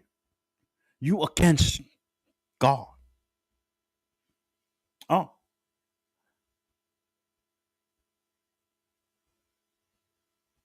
Pai mai, ua feta lai mai o ia ia te au. Le atali ia o le tangata. I nā ai ia I lea mea, I le mea, I e, kau whenka I o le wha, mai I nā ai ia le mea e te maua. Ai ia le nā tusi tā ai. I le tusi tā ai. I le alu, mawhai atu I le ainga o Israelu. Longo winga, whai mai, eske, ai le kuska ainga. O ngā e alu la I o Israelu. E ke kaukala I ka ngakangi.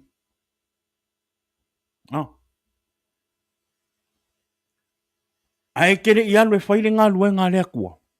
Ai mo le fionga pa ia o lea kua.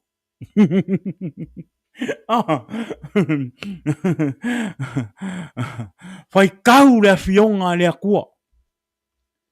Read God's word. Eat God's word to fill you. Ai le upo le tua. Ina ia whaatumuina ai oe. Ma wha ma ona ina ai oe le upo le tua. Hoi le taimi e wha o ngā ina ai oe le tua. Ma e halo e whailo na whina ngalo. E le ia te oe le fefe. Wa ia te oe le matau I le tua. Wa e le fefe I tangata. Wa e matau I le tua. Wa e fefe I le tua. Aisia. Ai foi ua uma o na whangaina ma ua whaailoa atu e le atua ia te oe lo na whina ngalo, ma lona manao ia te oe le me te whai, e ala mai le tusi pa ia o le atua. Le awhionga pa ia o le atua. Le nea fiafi, wa ai po where mena I eilo tusi pa ia. A lifo I whaitau. Lifo I whaitau le tusi pa ia. Whaataitai ai. Whaataitai e whaitau le tusi pa ia. Le talamonia, I was one of them. Eu kere I fie e whai kau le kusi pa ia.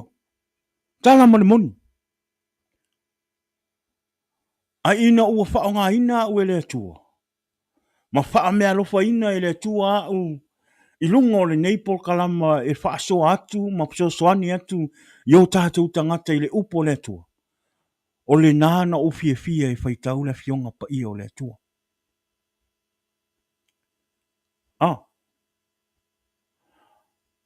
Tilo, o le mā ngai ai o le, o le mā ngai ai o le o lo wha rongonga.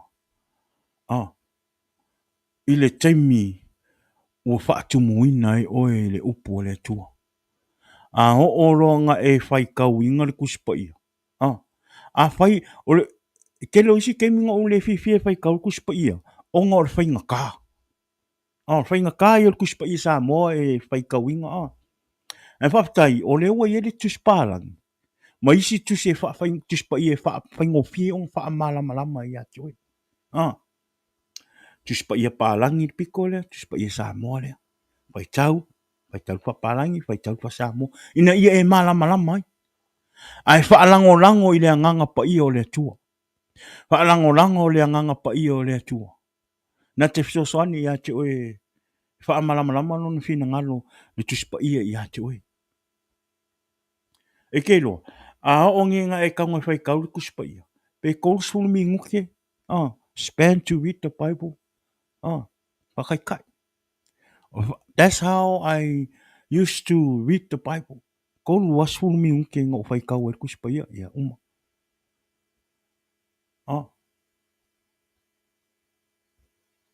A ina ua wha ngā inga ue le atua, wha mea lufa ina ue le atua e whailu na whina ngalu. O te mi e whai taulu tuspa ia. Fai tau lau tusi pa ia. Ina ia o malama lama a tili lona fina ngalo. Ina ia o malama lama i le upu. E manao le atua. E whaasoa ma wha malosi e i o tātou tangata i le nia piapi. Amen. Alu a oe su e le upo le atua. E sau le atua i a te oe. I le taimi a te su e le tusi pa ia. E sau le anganga o le atua i a te oe.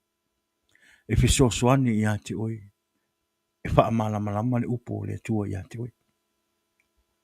Amen. Te talo mo mua i le atua. E avatu i a te oe le poto ma le malama. Ma awina mailo na anganga pa ia i a te oe. E wha malama i a te oe. Rona upo. Ona e whai taula i e di tusi o le atua. Amen.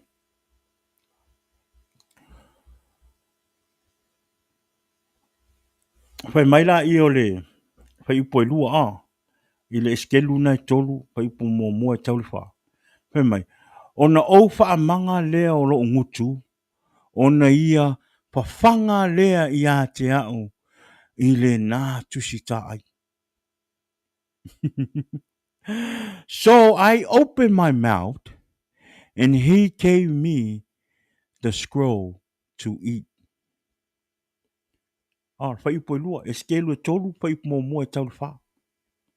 Whai mai, mai eskelu, whai mai ona wha amanga lea o longa nutu. Ona whawhanga lea i a te au i le nā tusi ta ai.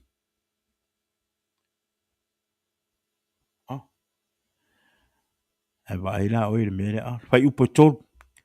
Mai ua ia whetalai mai fo i a te au. Le ata li i o le tangata.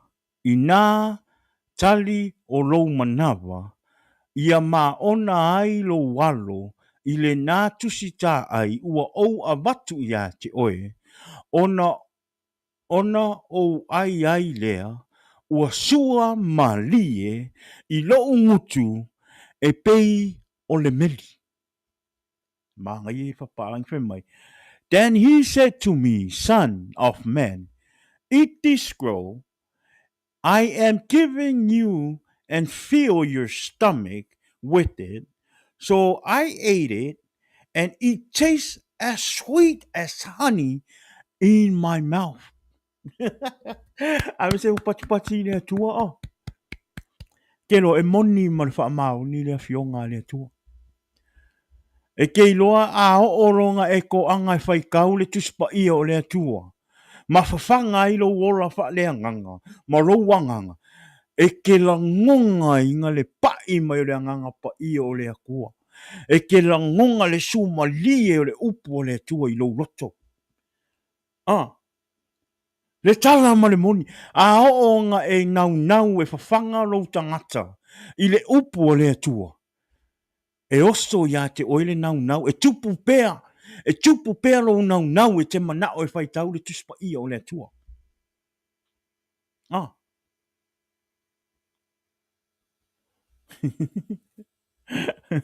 O le whesi. Pau le tangata ua aia le. Le tusta, ai whai mai aia. Toli, it tastes like honey.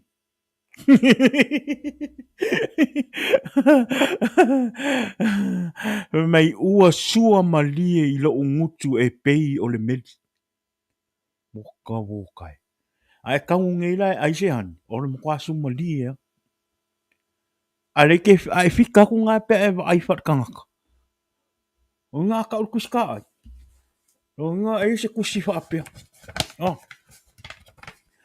No se kusi wha apea. Ka ai wha apea.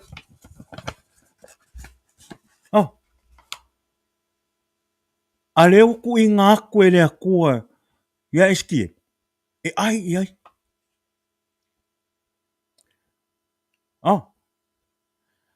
Ai whai mai. E ai a koe ka mālo le kuska ai. Ai whai mai e suma lie pe o le meki. E o fofo ngia le a kua. E o fofongia le akua. O me fai le akua ele o i se malama o skangaka. O plan fo i le akua ele o i fo i se malama o skangaka ola. Wanga o le atua na te mawhaia mea. Ele te whaapea ele mawhai e. Ele atua o na whai. Ele aia pere mawhai fo i se tangata ola. O na whaia. A e kangu ngai la sa e pepale. A ke kangu ke le munam. E ke mawhaia o nga e tau mawhai. No. Ke le mawhaia. Ke le mawhaia isea. O nga e le mawhai. E ke le mawhaia o nga e se pepa. Amen. E whai o le sumalie pe o le meti. E le mawhai. Ai a longa a sau le akua e. Le manga o le akua nga ke whai le mea le nga whai a iskelu. I le pepa le. Poko a mawhai nga whai.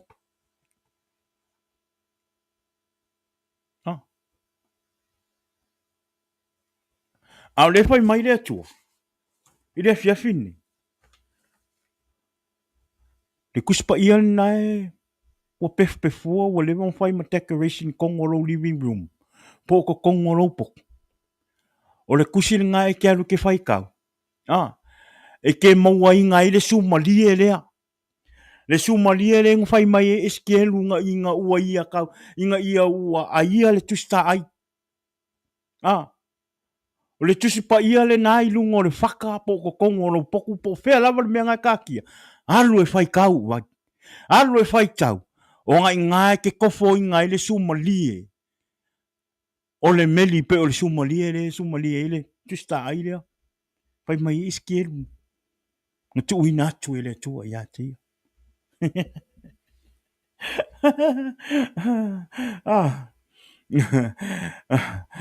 Kusal mele kusal va ayol kangaka o lai ola le tino lai fa pe mai seli ko e fa valvale ke ele ma fai kangaka ai kuspa ia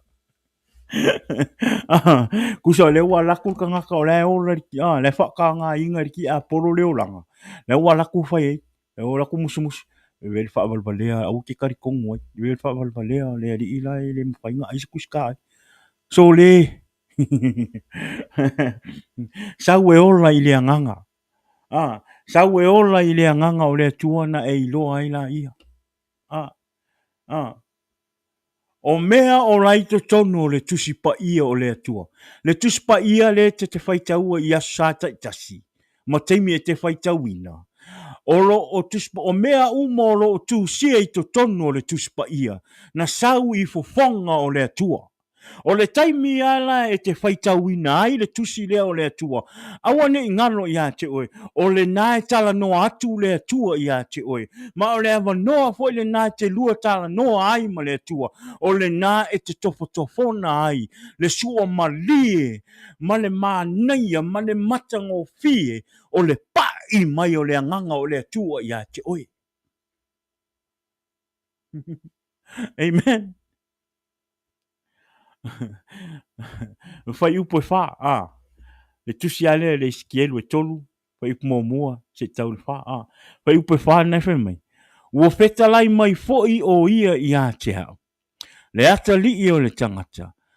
Halu ia oe, i nā halu i le a inga o Israelu, ma e tau tala atu i a upu i a te i lātou. I a te i lātou,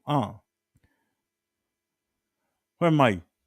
He then said to me, Son of man, go now to the people of Israel and speak my word to them. O le taimi a wa uma ona whaapotoina e le atua oe e ala i le upo o le atua. Ma wha malama atu e le atua. Lona fina ngalo i ate oe. Le taimi a wa ona whawhanga lo roto ma lo wanganga i le upo o le atua. Ona whai mai le o le atua. Alu. Now go to my people of Israel and speak my word to them. Ua uma loa ona. Saunia e le atua, mawha malama e le atua, lau tangata i le upo le atua. Pai mai lo le atua, alu loa e tala noa, ma tā la i le fina ngalo o Yesu ke viso i le lalorangi.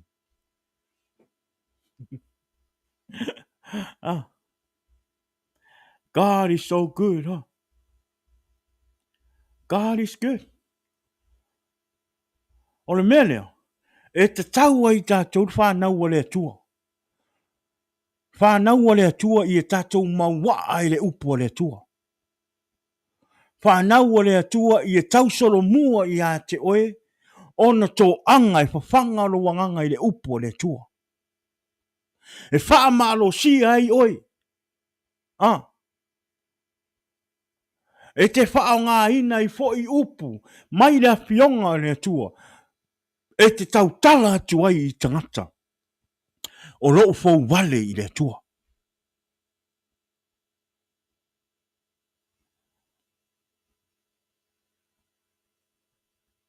Amen.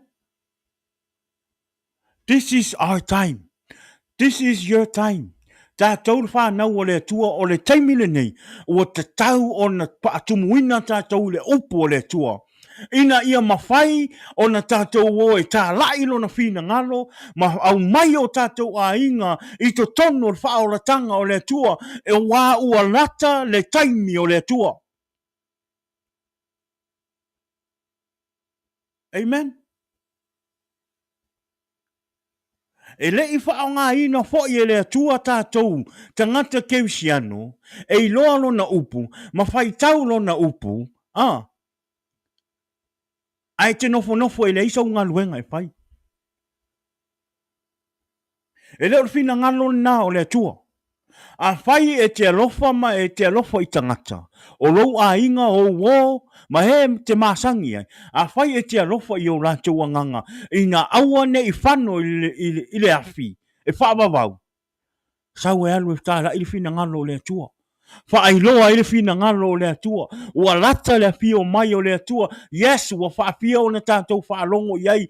Whai mai ua toi whai totoa le o na awhio mai. Ioe ua lata le awhio mai o Yesu. Yes! Tātou whaalongo whaafia ai. Ai aua ne i muta. Rau tari tonu. Ma rau whaatio tua i le atua. Ua lata le awhio mai o le atua. Wa lata le fio mai o Yesu ke viso. O le winga o lau tara. Yes, ngā kako whaalongo. Ngā kako la hiki mai au whaalongo.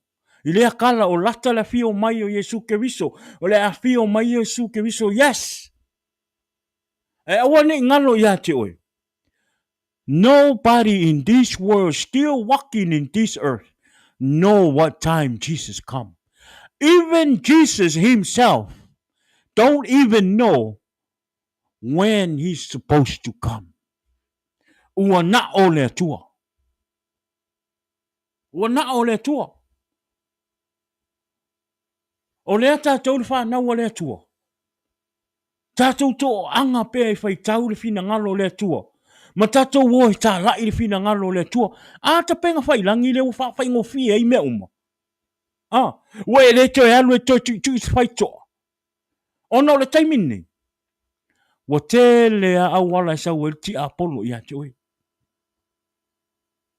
Amen. Te lea awala ti apolo i na mawhai e ti apolo i a poloka le fina ngalo le atua. I a awane i sao le fina ngalo i le atua i tangata. O le mena ti apolo le whai taimi nei.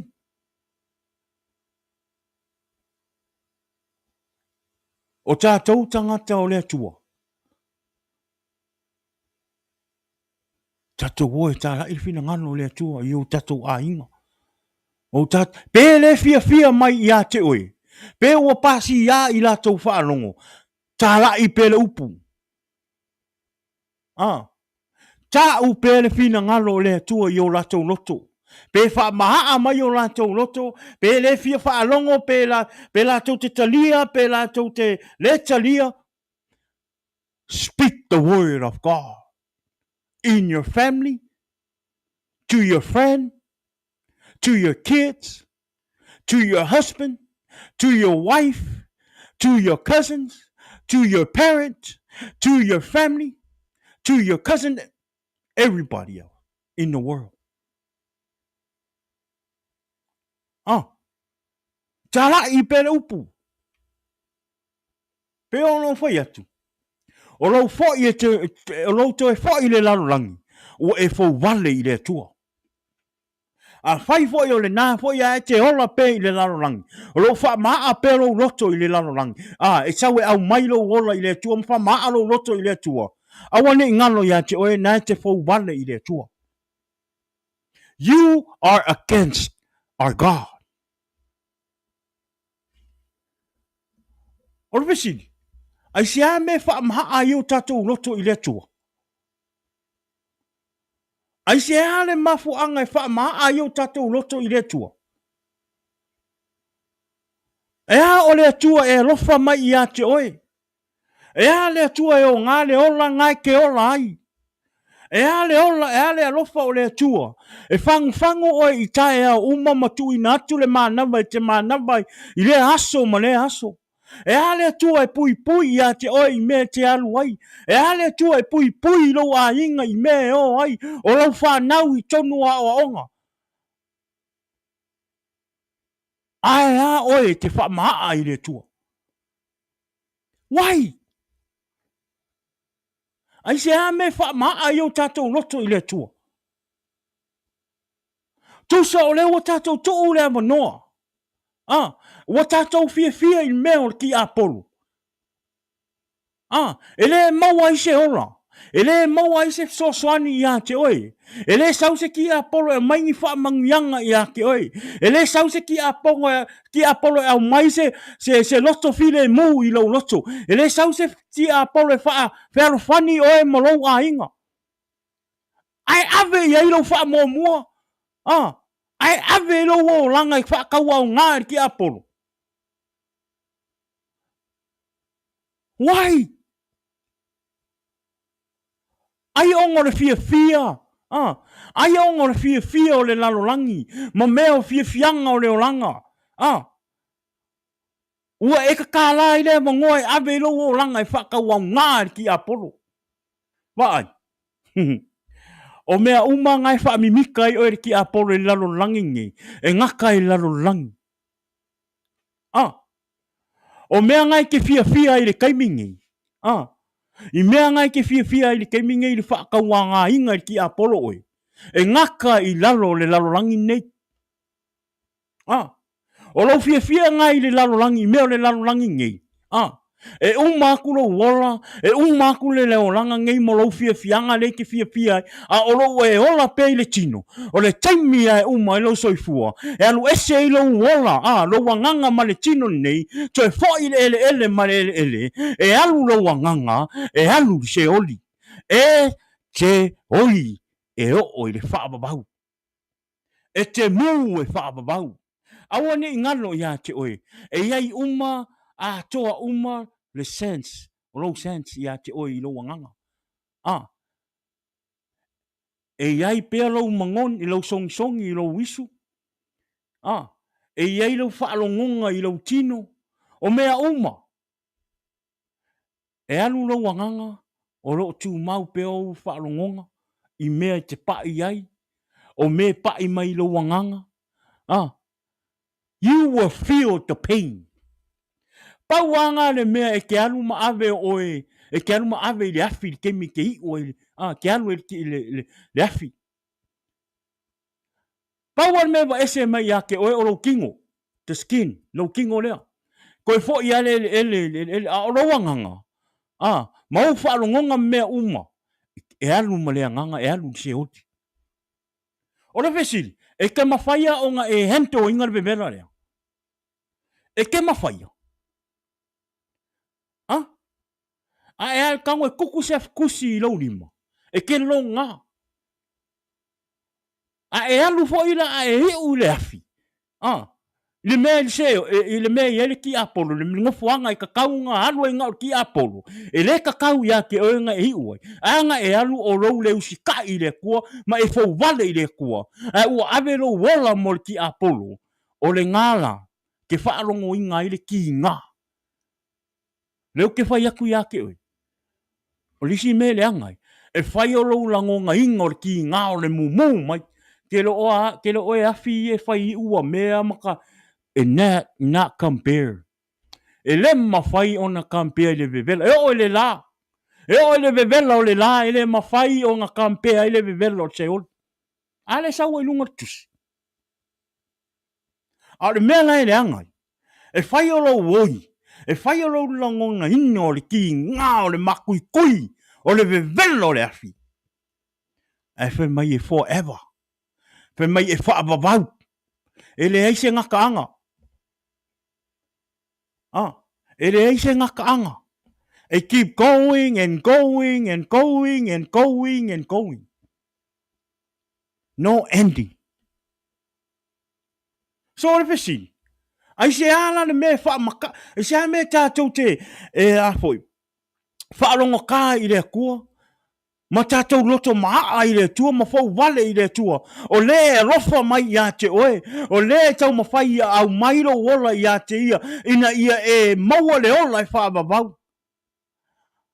Ai te fia fia whaatanga le ti Apollo. Ma fia fianga o ki Apollo. Ma mea le lei ma whaase ngō fia ro o langa I mea o ki Apollo. Ma mea le larulangi. Ai ke mou e o le whaababau lama. I le kaimi e umai leo langa nei. Amen. So why? Why are we giving our life to the devil to run your life? And you ended out in hell where you're not supposed to be there. Hell was not supposed to be for you and me. Hell was made for Satan, and his army and his angel. Not for you. God didn't make that place for you to go to. No. But the only reason why you ended in there is because you walk away from God. Amen. When you walk away from God and you open your heart to let the devil control you, that's the reason why you're going to end it out in hell with him. So which one you want? Which one you want? Your decision. What decision you want? You want to be happy in this world and have fun and do what you're not supposed to do and, don't worry about giving your life to God and accept Jesus in your life and you just have fun, have your own life, party all the time, drinking all the time. I'm not telling you to stop drinking or stop having fun. I'm just letting you know.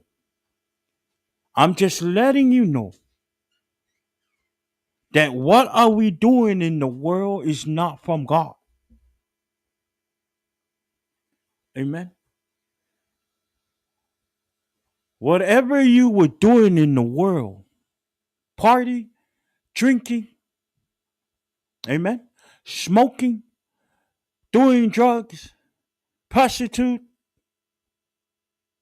amen. Mamea umapapenga. It's not from God. This is all the devil plan for you.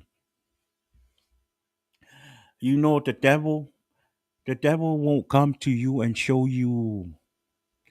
uh show you ugly and bad stuff. Nope. The devil come to you and show you a beautiful of the world, nice thing, you know. Ah. Ele saule ki a pole faali mai mea makanga ya ki oi. Nope. O leo langa le tatu te iai. Ele saule ki a pole faase e mei oi ngi mea leanga, mea makanga. Ah. Nope. E saule ki a pole faase e oi. Ah. Ma whakawa ngau mai oi. Ma au koso mai oi mai i erwe avelo wola i lea kua. I mea mangaia. I mea mangaia. Ele saule ki a polo fa ku ya oi. Tali. Ka ngoi ula si ka le ki le ke mai e. Ka ngoi ula pia le ke mai e. Ah. Alo le fasi lo ko lua ele ise me kupu ya ki oi. Ele sau fa pengar ki a polo ya ki oi. No. E saule ki a polo sweet talk oi. Amen. E saule ki a polo fa yaku ya ki oi. I don't have any from my life. I don't have anything against you. Whatever life ngai ke iai. Pule a oi rowo langa. E pule a oi le whainga o rowo langa. Ah. O a mea o le lalolangi, o a tu inga ngaunga o le tino nei te fifie whai. That's on you. That's your choice. And that's your decision how you run your own life. Ah. A o rou ngau ngau. Ah. Wa o le tangata ua ave ina le ola mo le atua. Ah. Wa o le tangata ua sala mo le atua. Ah. Wa o le tangata ua fo'i mai mea sa o whaia i le lalolangi. Ah. Wa o iloa ai le lei maleanga. Ah. O mea sa whaapongi sa inga ia umaka e ki apolo. Ah. O mea sa wha sweet talk ina ia o le ti apolo. Ah. Lea ua o sa ua o avero ua le ave i le atua. Wa o malama. Wa pupula o mata wha lea nganga. Ah. Wa o poto. Wa o iloa le fina ngalo o le atua. Wa o maua le matau le atua. Lea wa o saua i ate oe. E share atu the same. Ah. The same experience that I have now when I gave my life to the Lord and share you the blessing of God that He blessed me now than what I have before when I was out there in the world. Now I come and share you to you, my friend, my family, and whoever is listening tonight, how good God is when you come and give your life to the Lord and accept Jesus in your life. And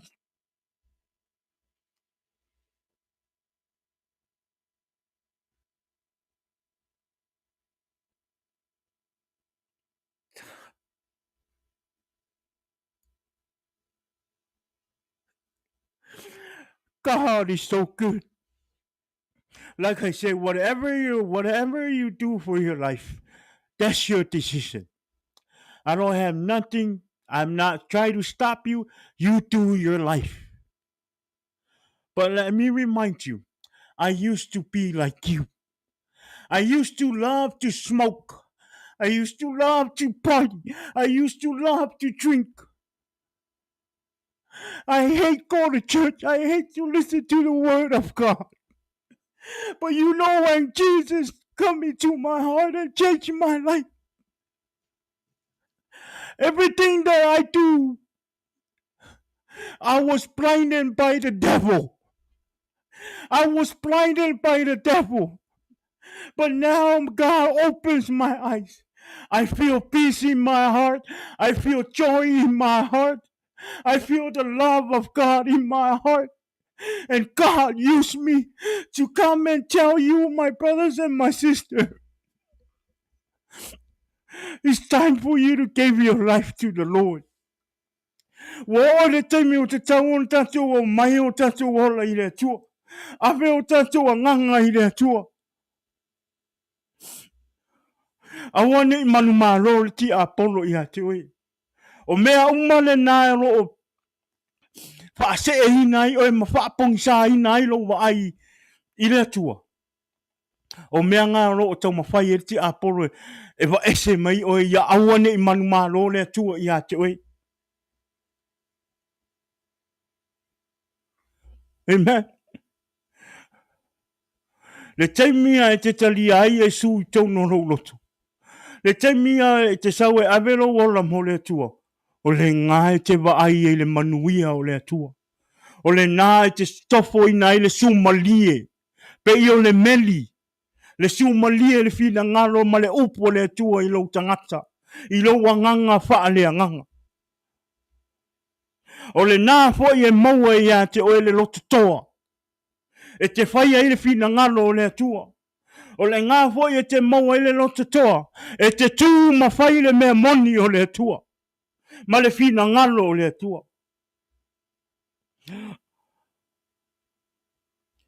Aua nei whaasea ina tātou mea mana nai o ti Apollo lo tamu whai whaasea ina i oi. Pei hona u whai atu. I was there. Na u whai a fo i mea nai te fia ai. Nei se mea ngā mau ai. I didn't get anything from it. Pau ane mea ngā maua mai i mea na u whai a. O le whaamalia ina o lo tino. O na whaamalia ina o lo loto. O whaamalia ina o mea o le tino. Ngā maua mai e au i mea sa o whaia i laurang. O le atua. E whaia o le whaamalia ina o le atua o lo wanganga. Whaatupu ina le oli i lo loto. Whaatupu ina le matanga o fia o le atua i lo loto. Ma whaatupu ina lo matau i le atua. Ma whaatumu ina le nganga alofa i a te oe te alofa atua i tangata. Ma efe soani i tangata. Taimi te sawe avero wola i le atua. E o fo i le tua o le tino. E whaamanuia, e whaia le whaamanuia o le atua i a te oe i le anganga. E whaamanuia fo i le atua i a te oe i tua o le tino. E whaamanuia le atua i lau ngā luenga. E whaamanuia le atua i lau ainga. E whaamanuia le atua i lau e kālesia. E whaamanuia le atua i tangata e lata i a te oe. E whaamanuia le atua i tangata i te whaamanuia ai. E te whaamanuia le atua i a te oe i mea le lei e te whaia mō tangata. Amen. O le lei nā o le atua. O le alofa le nā o le atua i a te oe mai. O le whaamanuia, e whai o le whaamanuia o le atua i lo ola whaale angang. A o le whaamanuia fo i la le atua i tua o le tino. E le ma whai e le ki Apollo ngā whai se mea whapena i a te oe. A whai fo i la le ti Apollo ni mea whapenga. O ngā o mea e sau le ti Apollo e wha o ngā, e wha pupula i o maka e wha se e lo tangata. Aua ne i o tātou se e tia i mea o le larulangi. Wa mea fau ro e va ai i le aso, aua ne i se e tia i oe. Amen. O a mea wa wha manuia i le tua oe, i le tino. That's what God bless you for. O mea na. Ai aua ne e manao nao a tili. Aua ne i tele lo manao nao i mea o le tino. O mea na nao la tamwhairi ti Apollo i sau i a te oe. Ia matoa whaatupu ina lo manao i mea le tino. Awa fo ina i avea mea wa maua isi tangata wa tele mea isi tangata. O lisi ngā mea sau ti Apollo ia oe. E sau wha se lo loto. Ma lo mawhau. I lo vai aku. O le manguia mai a mea o le larolangi. A le ai o i tangata o le atua. Seriously. O mea ngau ti apolo le sau I tangata o whanau o le tua. Tangata ke wisiano tātou, tangata o le tua. Tangata whaolaina, Awa nei o tātou se I le mea lea. So se taimi e te whaalongo ina e tuai, wa sau se nganga fo ingale, po se mawhauwhaunga fo ingale, wa o iake o ele ika wa e vai aku. E ke ko anga I le loku. E ke ko anga I whai kaule kuspa ia o le akua. E ke ko anga I ka lai le fina ngalo o le akua. E ke ko anga I whai le fina ngalo matu mau I le tua, mamatau I le tua. Ai te vai atua, o lo o manuia le mea, o lo o manuia tangata o lo o ola I larolangi, ma fia e whai le larolangi. A o lea e te wha le tonu. Aua ne whase e ti ai o ele mea nā. That's the devil. That's from the devil. Tātou tangata ke wisiano. Ia aua ne I o tātou se ai. Whatever God bless you with, appreciate it, enjoy it, and humble your heart. Amen. I'm telling you right now, ngau ko kele tātou tangata whaola inga. Tangata kewisiano ma tangata whaola inga o tā ua o whanau ma o atali ma whawhine o lea tua. O se ai ma toi fōi e le laurangi. Onga o le waainga o le mata o na ua whaatanga le ti apolo. E sau o le whaasise lo mawhawhau.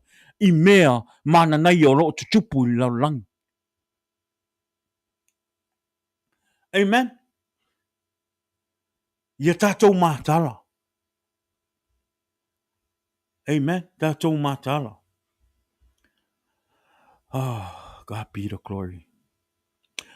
O le taimini nei, o leo langa leo o tātou iai. O leo langa o whaingatā. Amen. O leo langa whaingatā leo iai o te taimi leo langa le lalolangi leo o tātou iai. It's not an easy life. The world nowadays is different. It's different. It's not the same no more. O leo langa nei o tātou iai. Amen. In this world we at, wa to tele tangata, wa fouvale I le atua.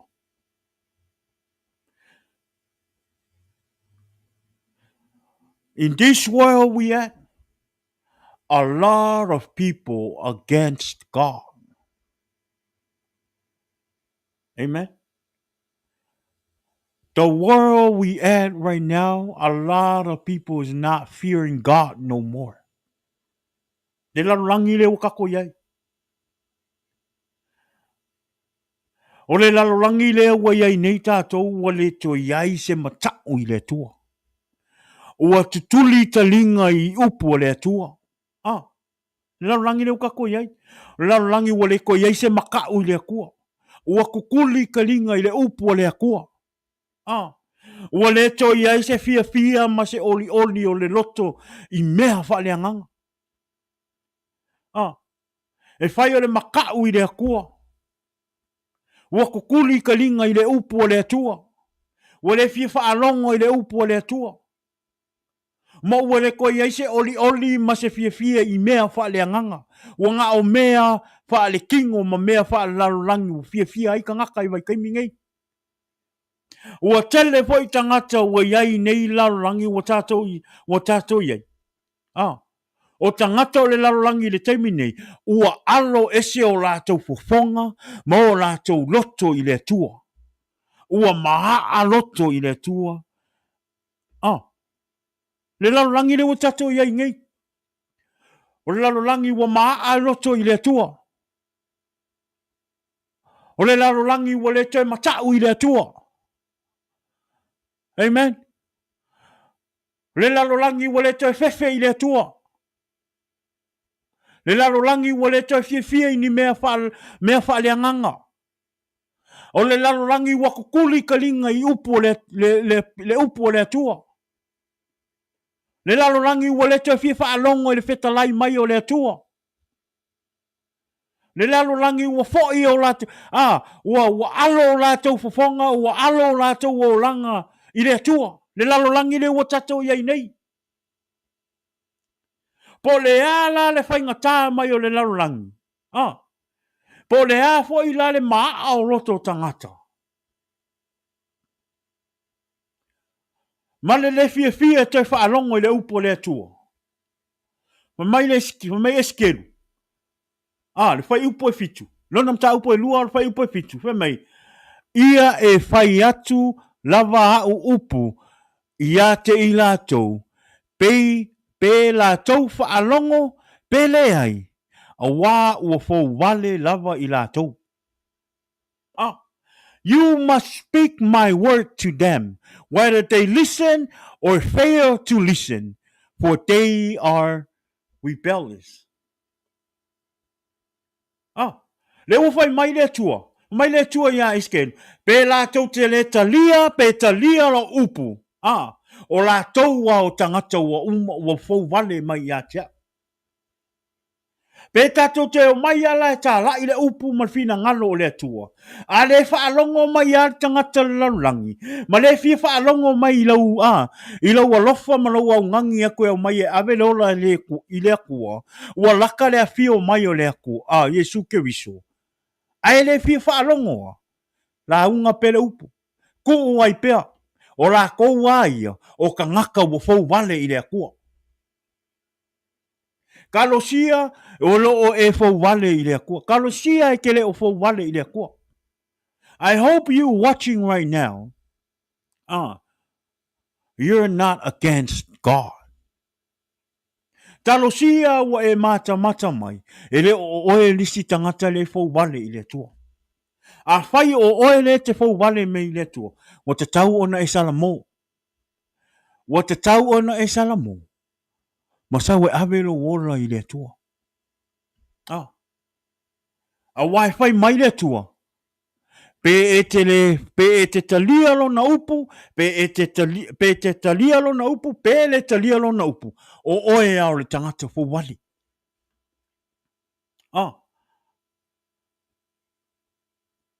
Pa mai eskelu whai aku le akua ia ngai. Mai. Mai eskelu, mai. Ia e whai atu, mai eskelu mai le tua, mai, whai upo e fitu. Eskelu e lua whai upo e fitu, mai. Ia e whai atu lava au upu ia te i lātou. Pe lātou whaalongo, pe le ai. Awa ua fouvale lava i lātou. You must speak my word to them, whether they listen or fail to listen, for they are rebellious. No, winga oil tangata rebellious. Oia. Whakahi lea kō mawhai ngā o kaukala i upu. Menga le kai alu lea kua. Ele mā. Pe le lo whai kau le lo whai le upu. A le nganga pa ia lea kua whakaukala ingo. Lisi le awala. Lisi le awala whaangari ki aporo i awaingi e sau e whai kau le upu pap. Le kuspa ia whaaparangi ma whai kau a kui lunga i mei. I awangi i malama a ki le upu marfina ngalo le tuolo tamu whai. E whaaso atu. Awangi o kako se. Awa ke popoli. Pe ke le ilo whaaleo le upu whaaleo pea. Whaaleo pea. Ka lia le nganga pa ia whaamalama i hake oi. Pe mai la le akua. E ke le fia whaalong. E whaalongo mai ai le upu o le akua. Pe ke whaalongo pe ke le whaalongo. O oe ai o. O le kangaka fouvale. Awa kako ke fouvale i le akua. Awa kako fouvale i le akua. Wa e o al kaimi e o mai e le ko sao le akua i ake oi. E le ai lava sau malosi. Le si le me wha ilo ak. O ngā saure ki apore wha ngā oi. Ma wha ngā se lo o langa ma whai oi matangata e ke fouvale i le akua ma e ula i le akua. Awangi ngano ia oi. O ngā saule o ngā pau mere ko asa le akua i ake oi. I ake oi le ke maka mai e ke fouvale i le akua. O ngā pau mere ko asa le akua i ake oi. E le mawhai e ki aporo ngā saue sosoangi i ake oi. No. E le mawhai e ki aporo. Pauan mea ki aporo e whai. O le anu ma aka amu mai a oi. Inga ia whangoro ola. Nga e saulora e aru sao ai o le mea lo i e le afi. Oi kako wa ila le mea ki aporo le wha ngā inga i oi. Awange ngalo, the devil is using you. When God punish you, don't think the devil's gonna come and help you. No. No one can. Pe mai ala kala si fai pule leo. Le sau mai le vanga le fast. No can. Or kali ngai fe ku ya o kangaka kangaka I fo wale I le kua. O nga pa u mere ko sa o le kua ya oi. Ele mafai ele ki Apollo ele mafai se kangaka ora o nga sa o sefe oi. E no can.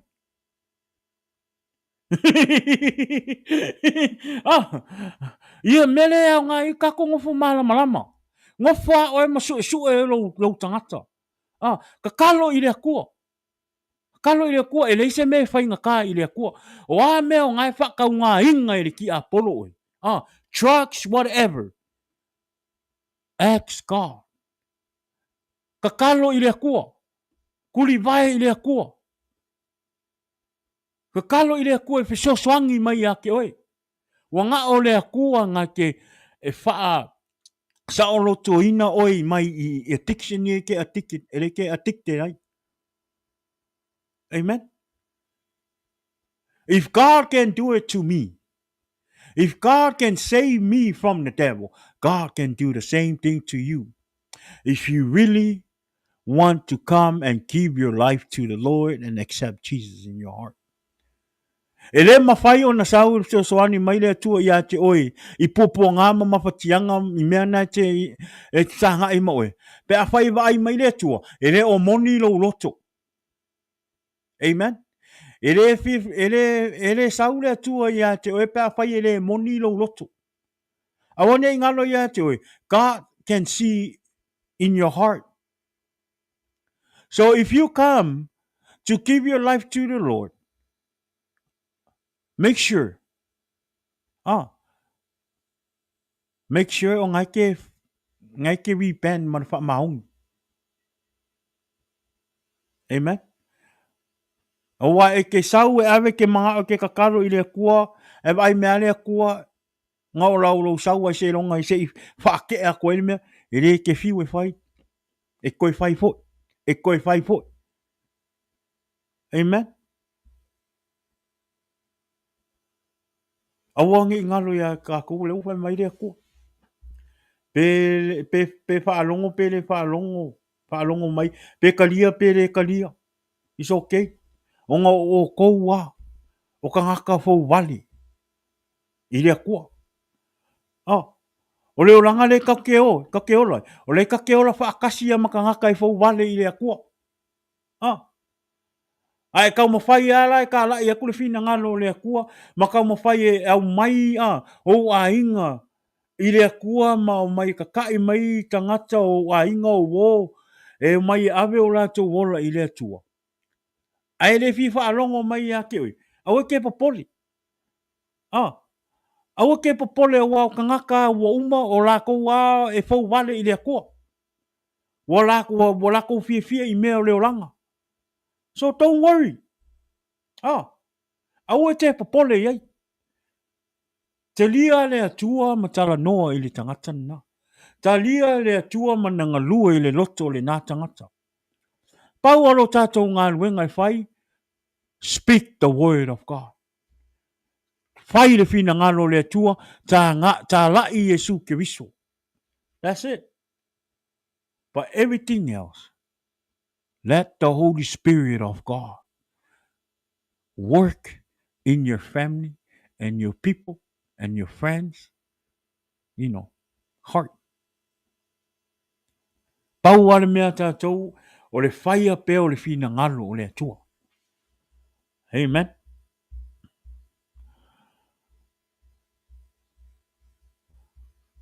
Le leite le atua, o le atua o le atua alofa. Pele fia mai foi la lalang. Pe ono foi atu. Pele fia mai le lalang ia te oe. Ma whaafefe mai ia te oe. La unga pele upu. Ta lai pele suafo o Yesu I tangata o le lalang. Pe la tau te talia, pele talia. Ta lai pea. O la tau a tangata fo wale I la tau. God say you must speak my words to them. whether they listen or fail to listen, for they are rebellious. Rebellious. Ah, tangata o le atua. Awane o tātou whewhewhe. Ah, awane o tātou whewhewhe. Whaile, awane o tātou whewhewhe le whai mai o tangata. Ma tau whaawhewhe mai oe. Ah, o loo au le atua mai tātou. O le anganga pa ia fo'i o le atua. Ua ia te oe, na te whisosoani ia te oe, na te whaatūlai fo'i ia te oe, ina ia toa e te tū mo le atua, i e fau wale mai ia te oe. Ah. Awani o tātou whewhi. O āta rangi whai mai ia te oe. Ah. Whahi perfi na ngaro le atua. Tā lai pea Yesu ki wiso. Ah. Aua e te whewhi. Toa lo loto. Ah. O loo ia ile anganga pa ia o le atua ia te oe. Ah. O le anganga pa ia le nā o le atua na ia te oe. E whesosoani ia te oe ina ia wha toa lo loto. Ah. Ma tū. Ah. I e fau wale mai i le atua. Ah. Whai mai le skelu e lua whai upo e ono. Ah. Mai o oe nā foi. Le ata li o le tangata. Aua e te whewhi. Ia te i lātou. Aua foi e te whewhi ia lātou upu. E ui ina ua o tau i ai ma e fau wale, ma mea ma tui ma o tau no nofo ma akarawa. Aua e te whewhi ia i lātou upu. Aua foi e te matau i o lātou mata. E ui lava o le a inga fau wale lātou. Amen. Whai mai le tua. Whai mai po le ale ma tui mai o tala o tangata. Ah, pe ono vai atu. O le lalolangi nei. O le tātou te nofo whaatasi. Ah, ma sāwa wali whaatasi. Ma whewheo ai whaatasi ma tangata. E fau wale i le tua i te tono le lalolangi nei. Ah. Le whai mai le tua ia iskai. Ia Esekia. O ia Esekia. Ia eski e lu. Aua e ke whewhe ai. Po ala le makui me o kala o kangaka. Po le ale whai me o kala kangaka e kui ngai oi lalo. Makala e whaki ngā ingai, ma whaki ngā ina ai lo loto. Ma wha matau mai a te oi. Aua e te whewhe ai. Aua ne i o tātou whewhe ai. Amen. Aua ne i o tātou whewhe i wha matau mai o le lalurangi a te oi. Tū pēr oe whaile mea moni. Tū pēr oe tā la ili whina ngalo o le tua. Wane whai mai. O ka ngaka ia o le ngai lalurangi ngai. Whai mai a ke oi. O ka ngaka ngai fau wale i le akua. Ngai lai whai akua i le akua i a ke oi. Aua ke whewhe. Aua ke whewhe. These are the same people that's against me. Ai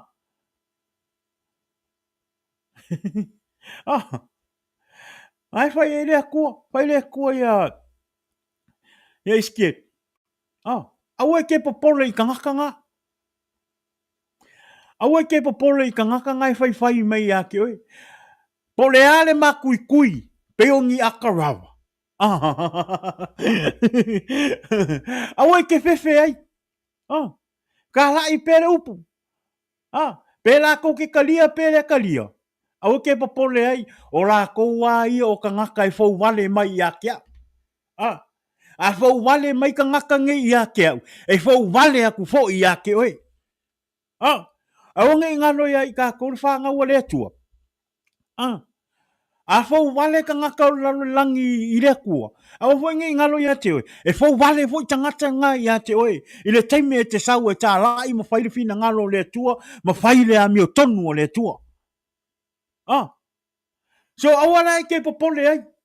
Pe fei kai mai a te oe, pe amu mai a te oe, pe fai mai a te oe. Awa te popole ai o ka ngaka ia ngā o le lalulangi. E fia, e fia e fau wale i lea kua. E re fia i le fina ngalo o lea kua. E re fia e faa longo i le upo o lea kua. E re fia i mea faa lea nganga o lea kua, O ka ngaka o le lalulangi ngai pe o no fai atu. Wale makau i lea kua. Wale fefe i lea kua. Wale fia i mea faa lea nganga o lea kua. Ua kukuli o la kou kalinga i wha alongo le upo le akua. Ka ngaka o loo iei le lalulangi nei. A le whai mai le akua. Ia ke oe le wha nau le atua le nei a fiafi. Po le alo tau ma whai e tā lai atu. Ma whai loa atu le suafa o Yesu ke riso i le lalulangi.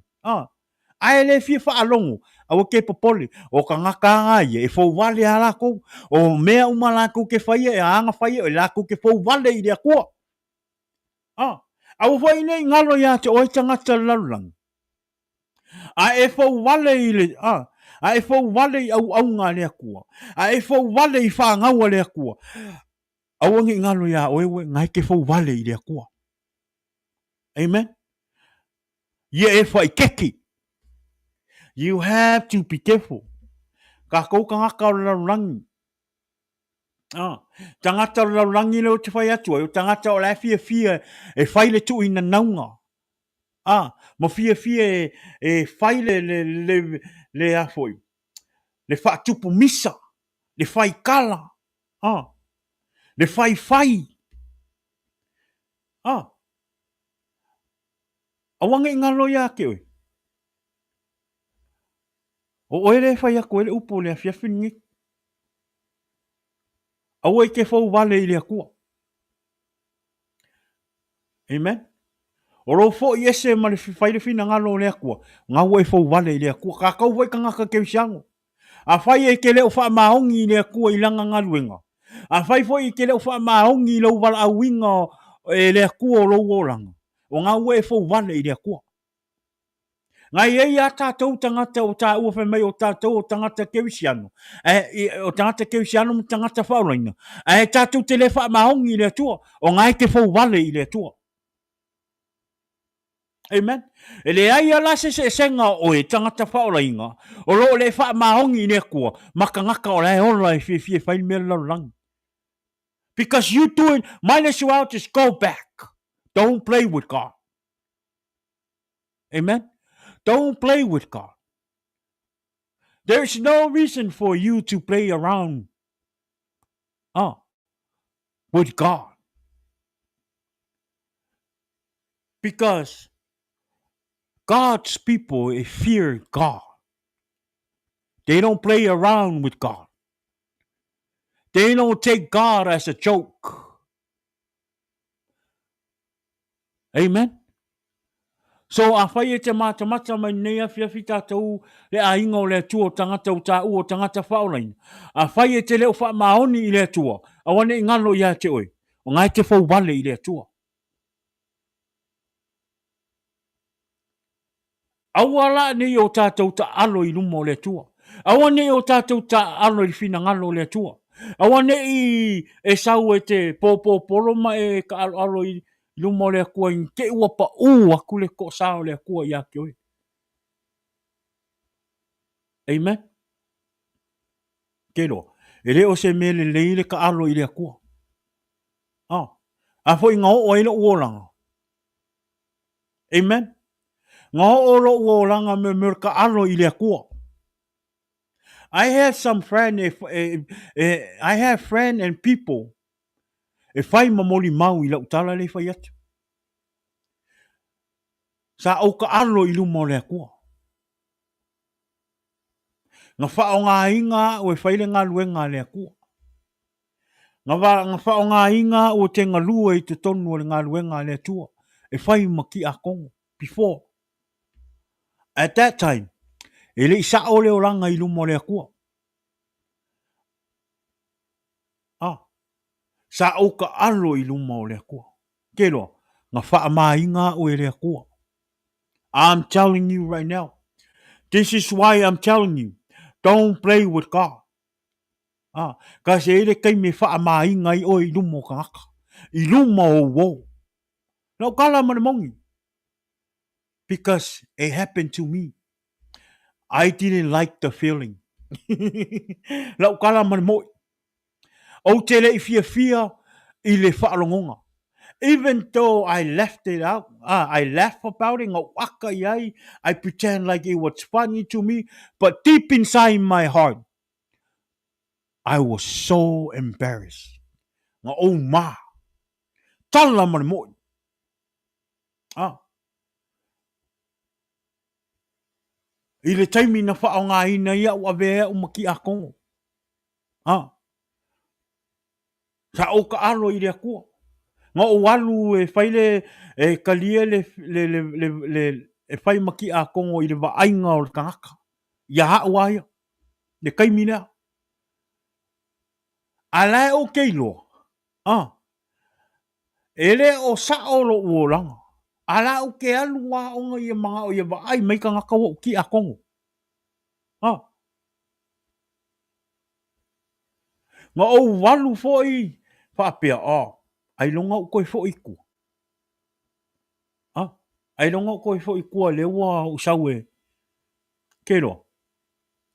Mea lea. Lisia o so soani ia tātou le wha. A whai te mata mai le taimi nei whatoa e sawe a velo wola I le atua. Ah, I e whai keke. Aua nge e so ngalu.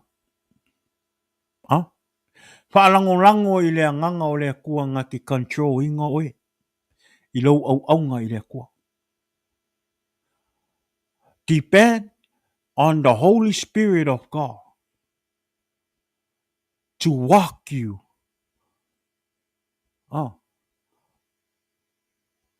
To walk you with your spiritual life with God. Awangi I o kako oso wabi. Awangi I o kako whaia I se mea I lunga o le mongi. Because o le mea ngang whaia kia. O lunga o la umonge ngā. Le lau whaia kusa awa. Whaalongo mai. O le lunga o la umonge ngā. Nga I o ngā unga vea o maki akong. Wa whaapea hau ia. Sorry. Maka I malosi au wa ufa o la inga. Wa ufa o la inga. Wa kere koe ula, kere koe ingu. O walu lau ngaluenga. O walu ka la I Yesu ia wo. Kala male moi. Ele I makua le ola wha lea nganga. Ele I makua le ola wha lea nganga. Ele walu ka la I Yesu I kangaka. Le I mase wha lango I lea nganga pa I o lea kua. Le ai mase kakalo I lea kua. Ale alu fo e ka la I Yesu I kangaka. Sorry. E alu o kere I loa se upo lea kua. Ele ai mase mea o se awhionga lea kua ke malama mai. E o se mau o se kusi pa ia e kakau o nga walu a whai pe se mea fua.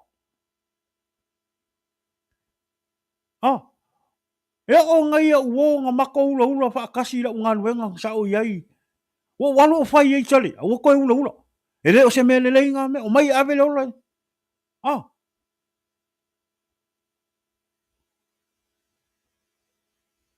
O le mea le, na, e le te tau ai ona tātou o e whaise, e whaile whina ngalo le atua. Ona o rowa ai I tangata, ona o te whai, ona e te whai, ona o rowa ai ngō tangata. No, se ngā luenga le atua, e suiro e le atua lo o langa o e sau e au mailo ora I le atua. A sau se tangata I ate o e te mana o e whai sau tofi. Ia e te talo, a li a vea matua sau tali I le tangata, I se whai whi au. Po o seisia. Te talo mua I le atua. Alu mo mua I le atua. Te talo I le atua ma ave le mana onga le. Pe e whai po le fina ngalo ngā o le atua ia te oe. Because at that time, kere kakalo I le akua. Ngā walua au ioe. Ngā walua au ioe le whaiwhia. Ai sea, o ngā mga e ai meika ngaka. Ki a kongo ko malo. Ngā lulola ia. Pe pelo I ka ngaka o lau whainga luenga. Wa fosi ngai kama ngā mako ula whakasi tari. Koe ula ngā mea. Kelo. I'm serious.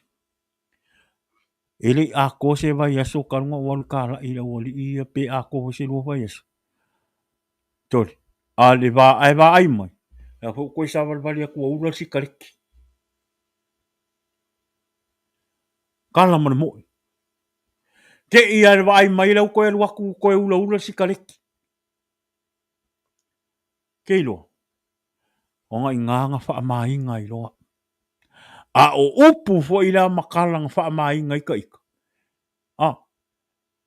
E mga ku fa kau vai lo fa lo. Pe le mai se si lo fa lo i upu ia. Ai ke lo o upu ia nga pa i lo uloko. Ma ko i fa mai ngai ya. Na kala mana mo. Toli. O fe elo Yesu nga sa kala i mai. No. O fe e Yesu nga sa kala i mai ya mako. O fe la uia. Wa kia e vo Yesu a ke ulo si kareki ya. Kalo fai ya Yesu. Kalo fai ya Yesu. Nga sa mo mai lo kuspai fe lo kuspai. Kelo. O ke aka fua. A o ko kongoro loko. Makua o mai lumo le tua. Makua o mai lumo le kua. Kusa o ke sa vali fua. O wha mai ngā o i kangaka.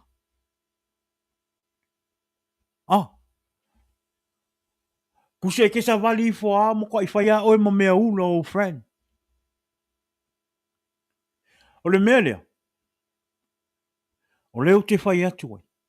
Aua ne i o tātou ta alo i le tua.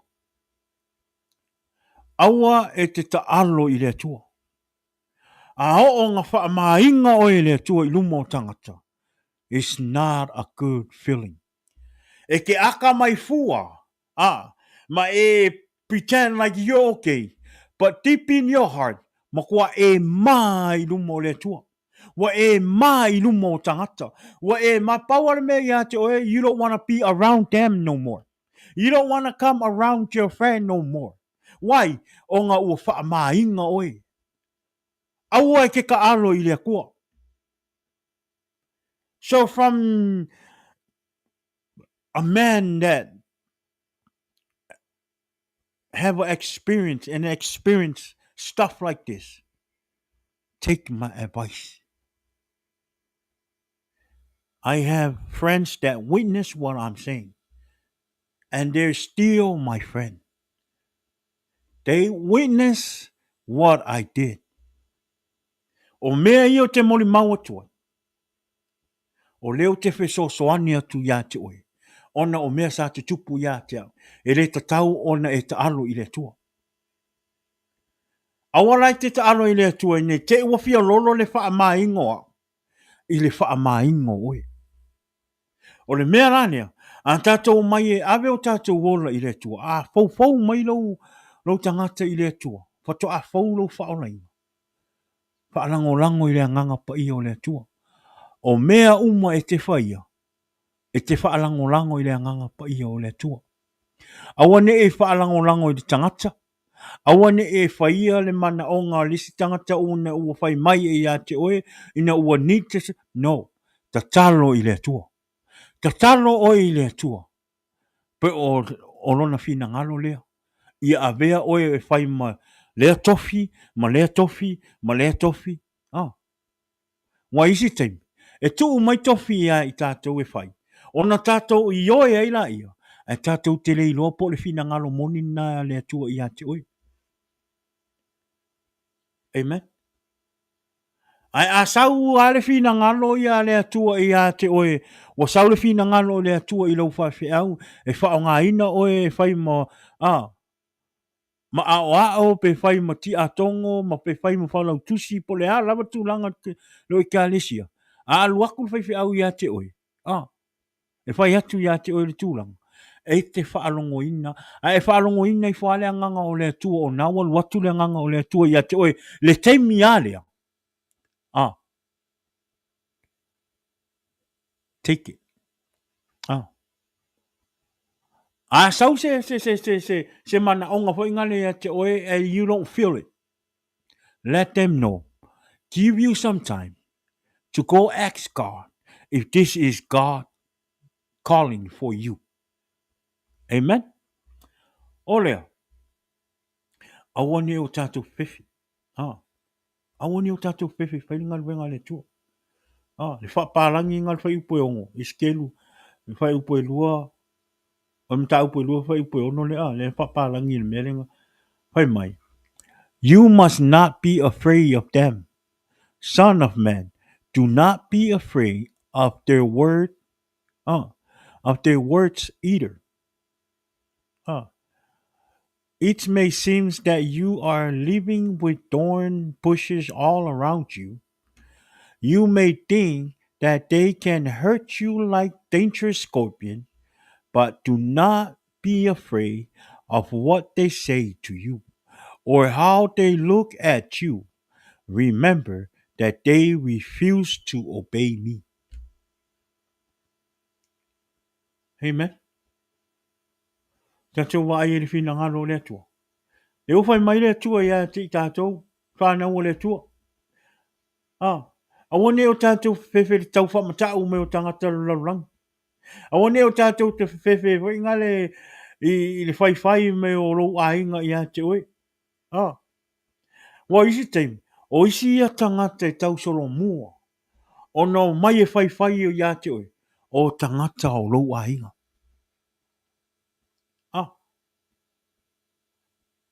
Most of the people that come against you, because they don't agree with God, is your own family, flesh and blood. E mea mo ia, tele ana o ainga. O e tau mawhai atua o e tau mawhai au mai matatai mai o ainga. Ai ale tangata nai and always have someone in your family. Ainga lau tele. Leo te whai atu ainga lau tele. Leo po i tangata o le no. O tonu e kalesia. E ai ale tangata na. E tau solo mua o na sau e whaaleanga oe. Ma tau whaafefe mai ia te oe. Ma whaitala maalie mai ia te oe. Seriously. Ale whai mai. Aua ne e whaavai ei. Aua ne e vai atu ai pe o se mea fo ingale tau whamatau mai o e hape e whaafai lo oro. Aua te pole le whai mai le atua. Aua te whewhi ai. Because these are the same people. These are the same people that refuse to obey me. So aua la tatu te whewhi ai. Don't worry about it, those people. Because these are the same people refuse to obey God. So what makes you think that they're gonna obey and listen and take what you try to preach to? No. Let them, because these are the same people refuse. If they refuse you, let them. Let them be. Because o tangata nei whai mai, o rātou sa le talia i le atua, i o rātou roto. Whai mai o rātou ai e whau wale mai i a tia. O leo. Tātou whaamaru rosi ni ngā ruenga le atua. Tātou fia e whaile ami o tonu o le atua. Do not rebel like that rebellious people. Aua e te whau wale oe. E pei o le nā tangata. Po le nā no. Po le nā ainga. Pe whau wale a tangata ia i le atua. Ia awane e whau wale ai oe i le atua. Oa o ngaka ngaka o ka ngaka anga e whau wale ala ko i le kua. They refuse to obey God. E le usika i le kua. E le makau i le kua.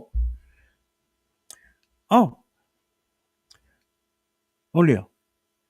O le tātou upa manusi nā mo i tātou le nefiefi. Ia awane i a veale le matau o tangata o lalangi. I le atua. ma whamatau mai i a te oe. Ma mea o le a e fefe ai ma e folitua ai i le tua ma e fouvale ai le tua. Amen.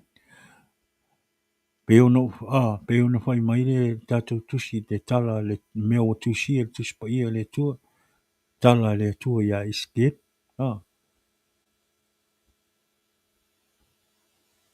Aua i te fefe. Pe lātou te whaalongo. Pe le tadia.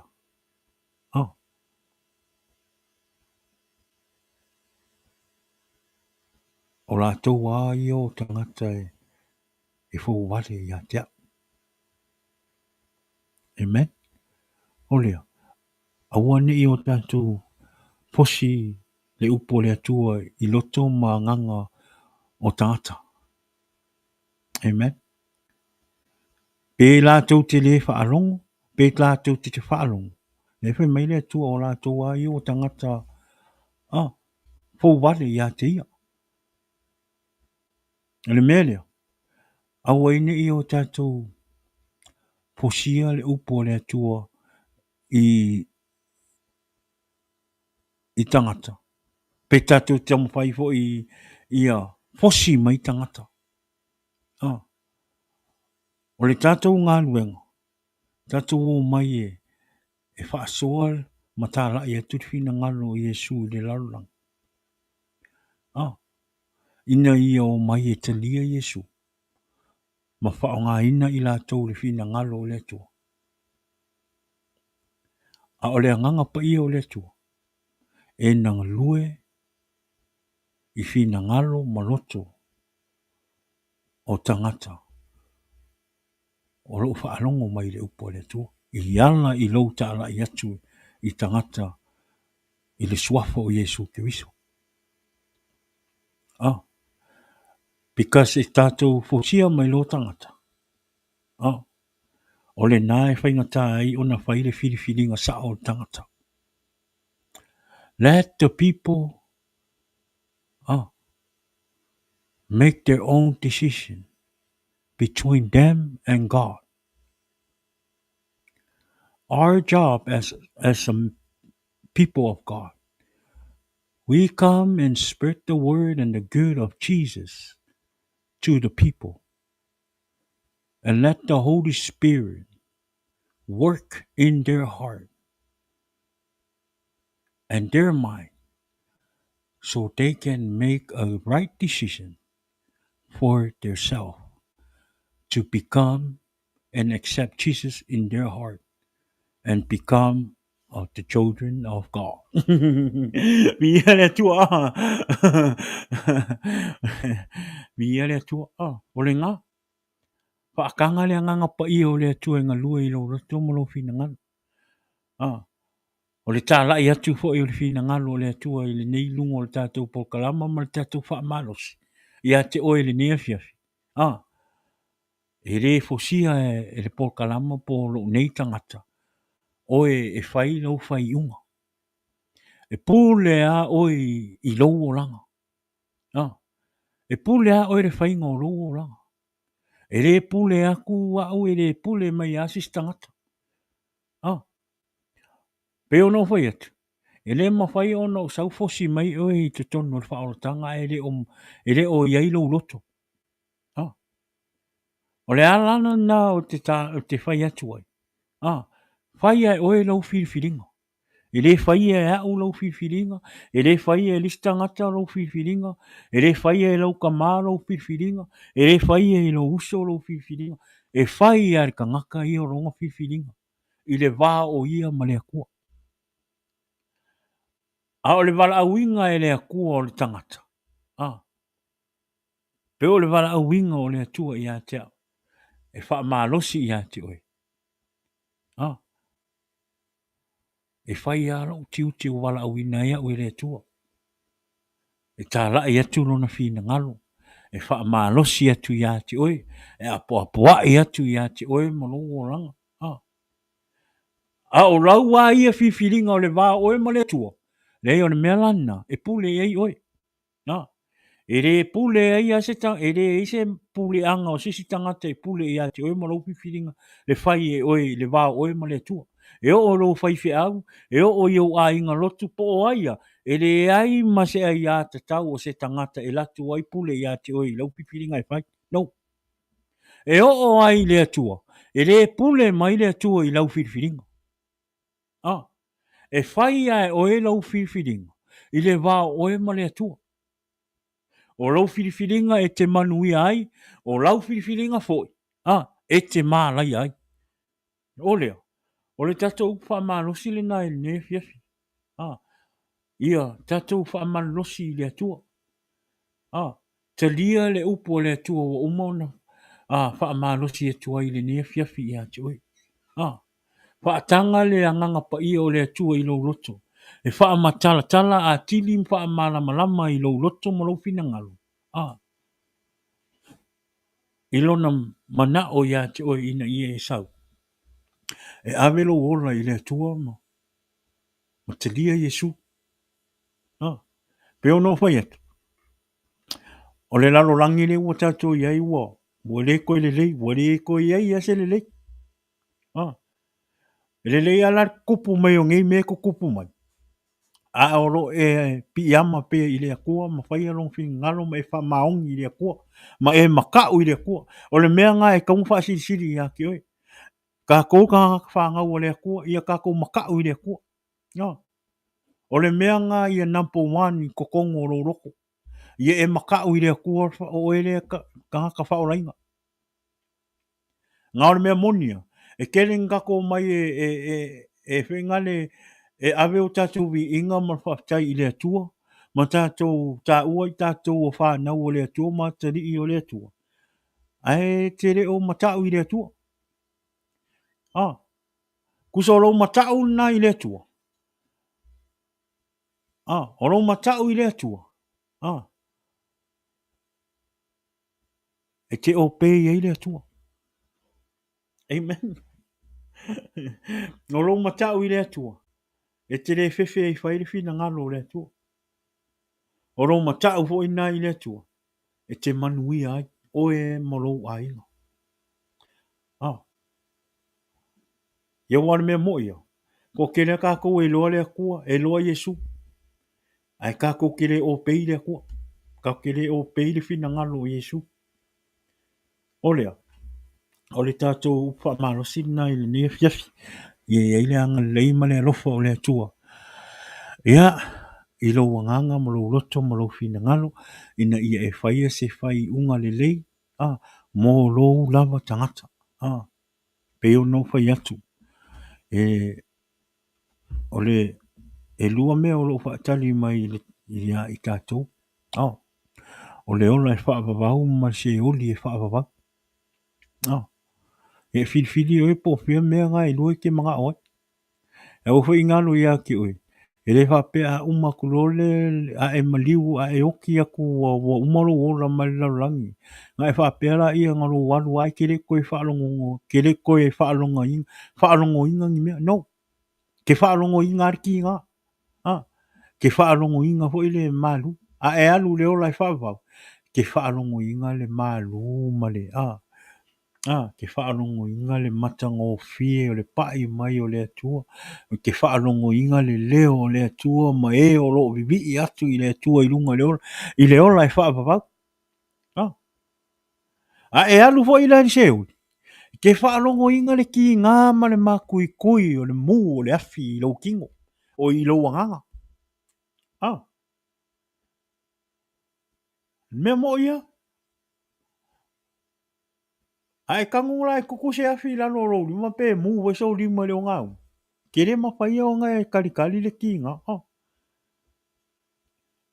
Ma mu foi lo lima se o ngau. Mu kere ma whai e koe fefe koe pai e. Eisa e bebela. O i lalo seuri. Seuri la. Ai ulo wanganga seuri. Ele isa u alo whanga uso whamon moli. Ele koe eise alo whanga pe a ho o ngā umaku leo langa ngei. E wha maa alo loko. E ke... E ke rei fie fie i mea wha lea nganga. E ke re fie ke sau e ave lo wola i rea kua. Ia o le mea la le i ua i oe. Ke i u se oli. Le pafi. O le mea makwai asa lava e le koe ai se, le koe ai se i unga. E wha vavau. A o ranga e mua e kamanga. E le koe ai asau alofanga se me ke sola ai. E ke re mawhainga e koe sola mai i se oli pēa o ngā olo wanganga i se oli. E ke fiu e anu e ke mu. E ke oi e ia e le ki ngā. E whai o le oi le mu. A o le mongongi le anga fo i lai. A ngai sau e kuspai. Aro e whai kau whaari ngai sau. E le mangongi le i se oli soli. O le mea lai eri ki Apolo. O le mako i sau ngā. Le ngofoanga ngā la alo eri ki Apolo. Ngā la amu o isa kangi ma ngā vanga au ma ngā. O le mako a mangongi le anga. Ke re mawhai o ngā e manga vai. E lua la mea ia oi. E whai o lo woi le ki ngā o le makui kui o le vevela o le afi. A o le mangongi le anga fo i o le fesirina. E ke fia alo i lai ni melanga. A whai ke re kariko. Ia. Pule a oe o peongo whai aku. E whai ala oe whiwhiringa. Whai ala oe whiwhiringa. Ia wa o ia le memo. E siri aku ia au lau le mawangi. E siri aku ia au lau fia i le alii. Ma whai li fia ngalo le alii. Ma po wafa mangyanga le alii ia au malo a inga. O ke kari a inga ma le fia. Ma au nga i le akua. E siri aku la ia. Ro aro ese mai meo le lalo langi meo le fa se inga e ki Apolo kako. Ai sau e avelo ora ma au nga i le akua. E sau e lo uanganga i le ola e fa ababa. Ngā luaku la i o lo uanganga i le ola e fa ababa. O sa vali i lunga i aulo.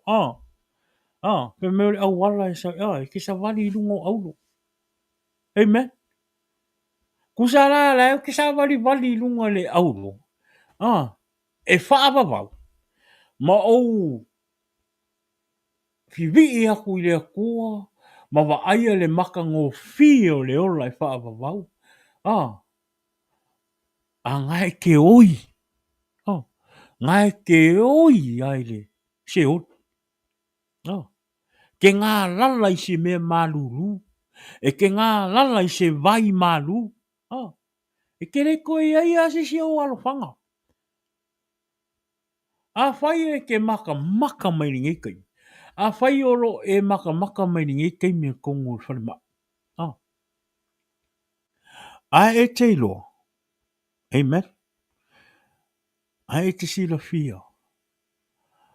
Ele i aisau relationship ma le atua. O le taimile nei e te whaato ese i le atua manua nai mau alo wa manua. E lewa ai le atua i le tangata wa lewanga ngalua i tono le. O le ngaluenga o le atua. Pe e te lewa i le ngaluenga le atua, pe ua lewa ona e whaolaina. A sau wale tangata se patua a whaolainga le asa le taimi nei, a te iwa maliu, e alu leo lai whaavavau. E le taimi na mua mai e na muli. A muli mai e na mua.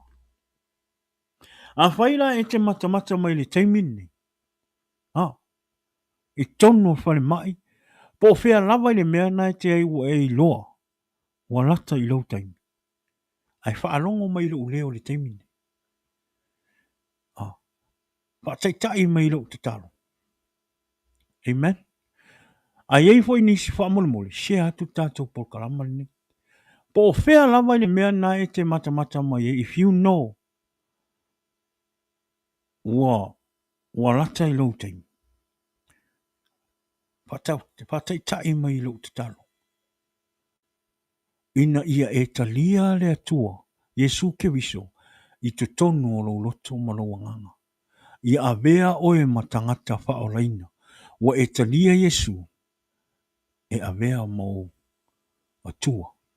manu o lo e maua pele ora. Whakataitai mai. Lea tua lo mātou ta mai le nei fiafi. Ua ou wala au atu i a te oe malo uloto. Maua lalo i le nei fiafi. Wha maa ngalo au le tangata angasala. Wha maa ngalo au le tangata sa fouvale i a te oe. Wha maa ngalo au le tangata sa le usita i a te oe. Wha maa ngalo au le tangata sa te i a te oe i le nei fiafi. A o le nei fiafi le tua. O sau i o luma. Malo uloto sala mo. Moni luma i a te oe le i le nei fiafi. E tuina atu lo uloto mo lo nei tangata i a te oe.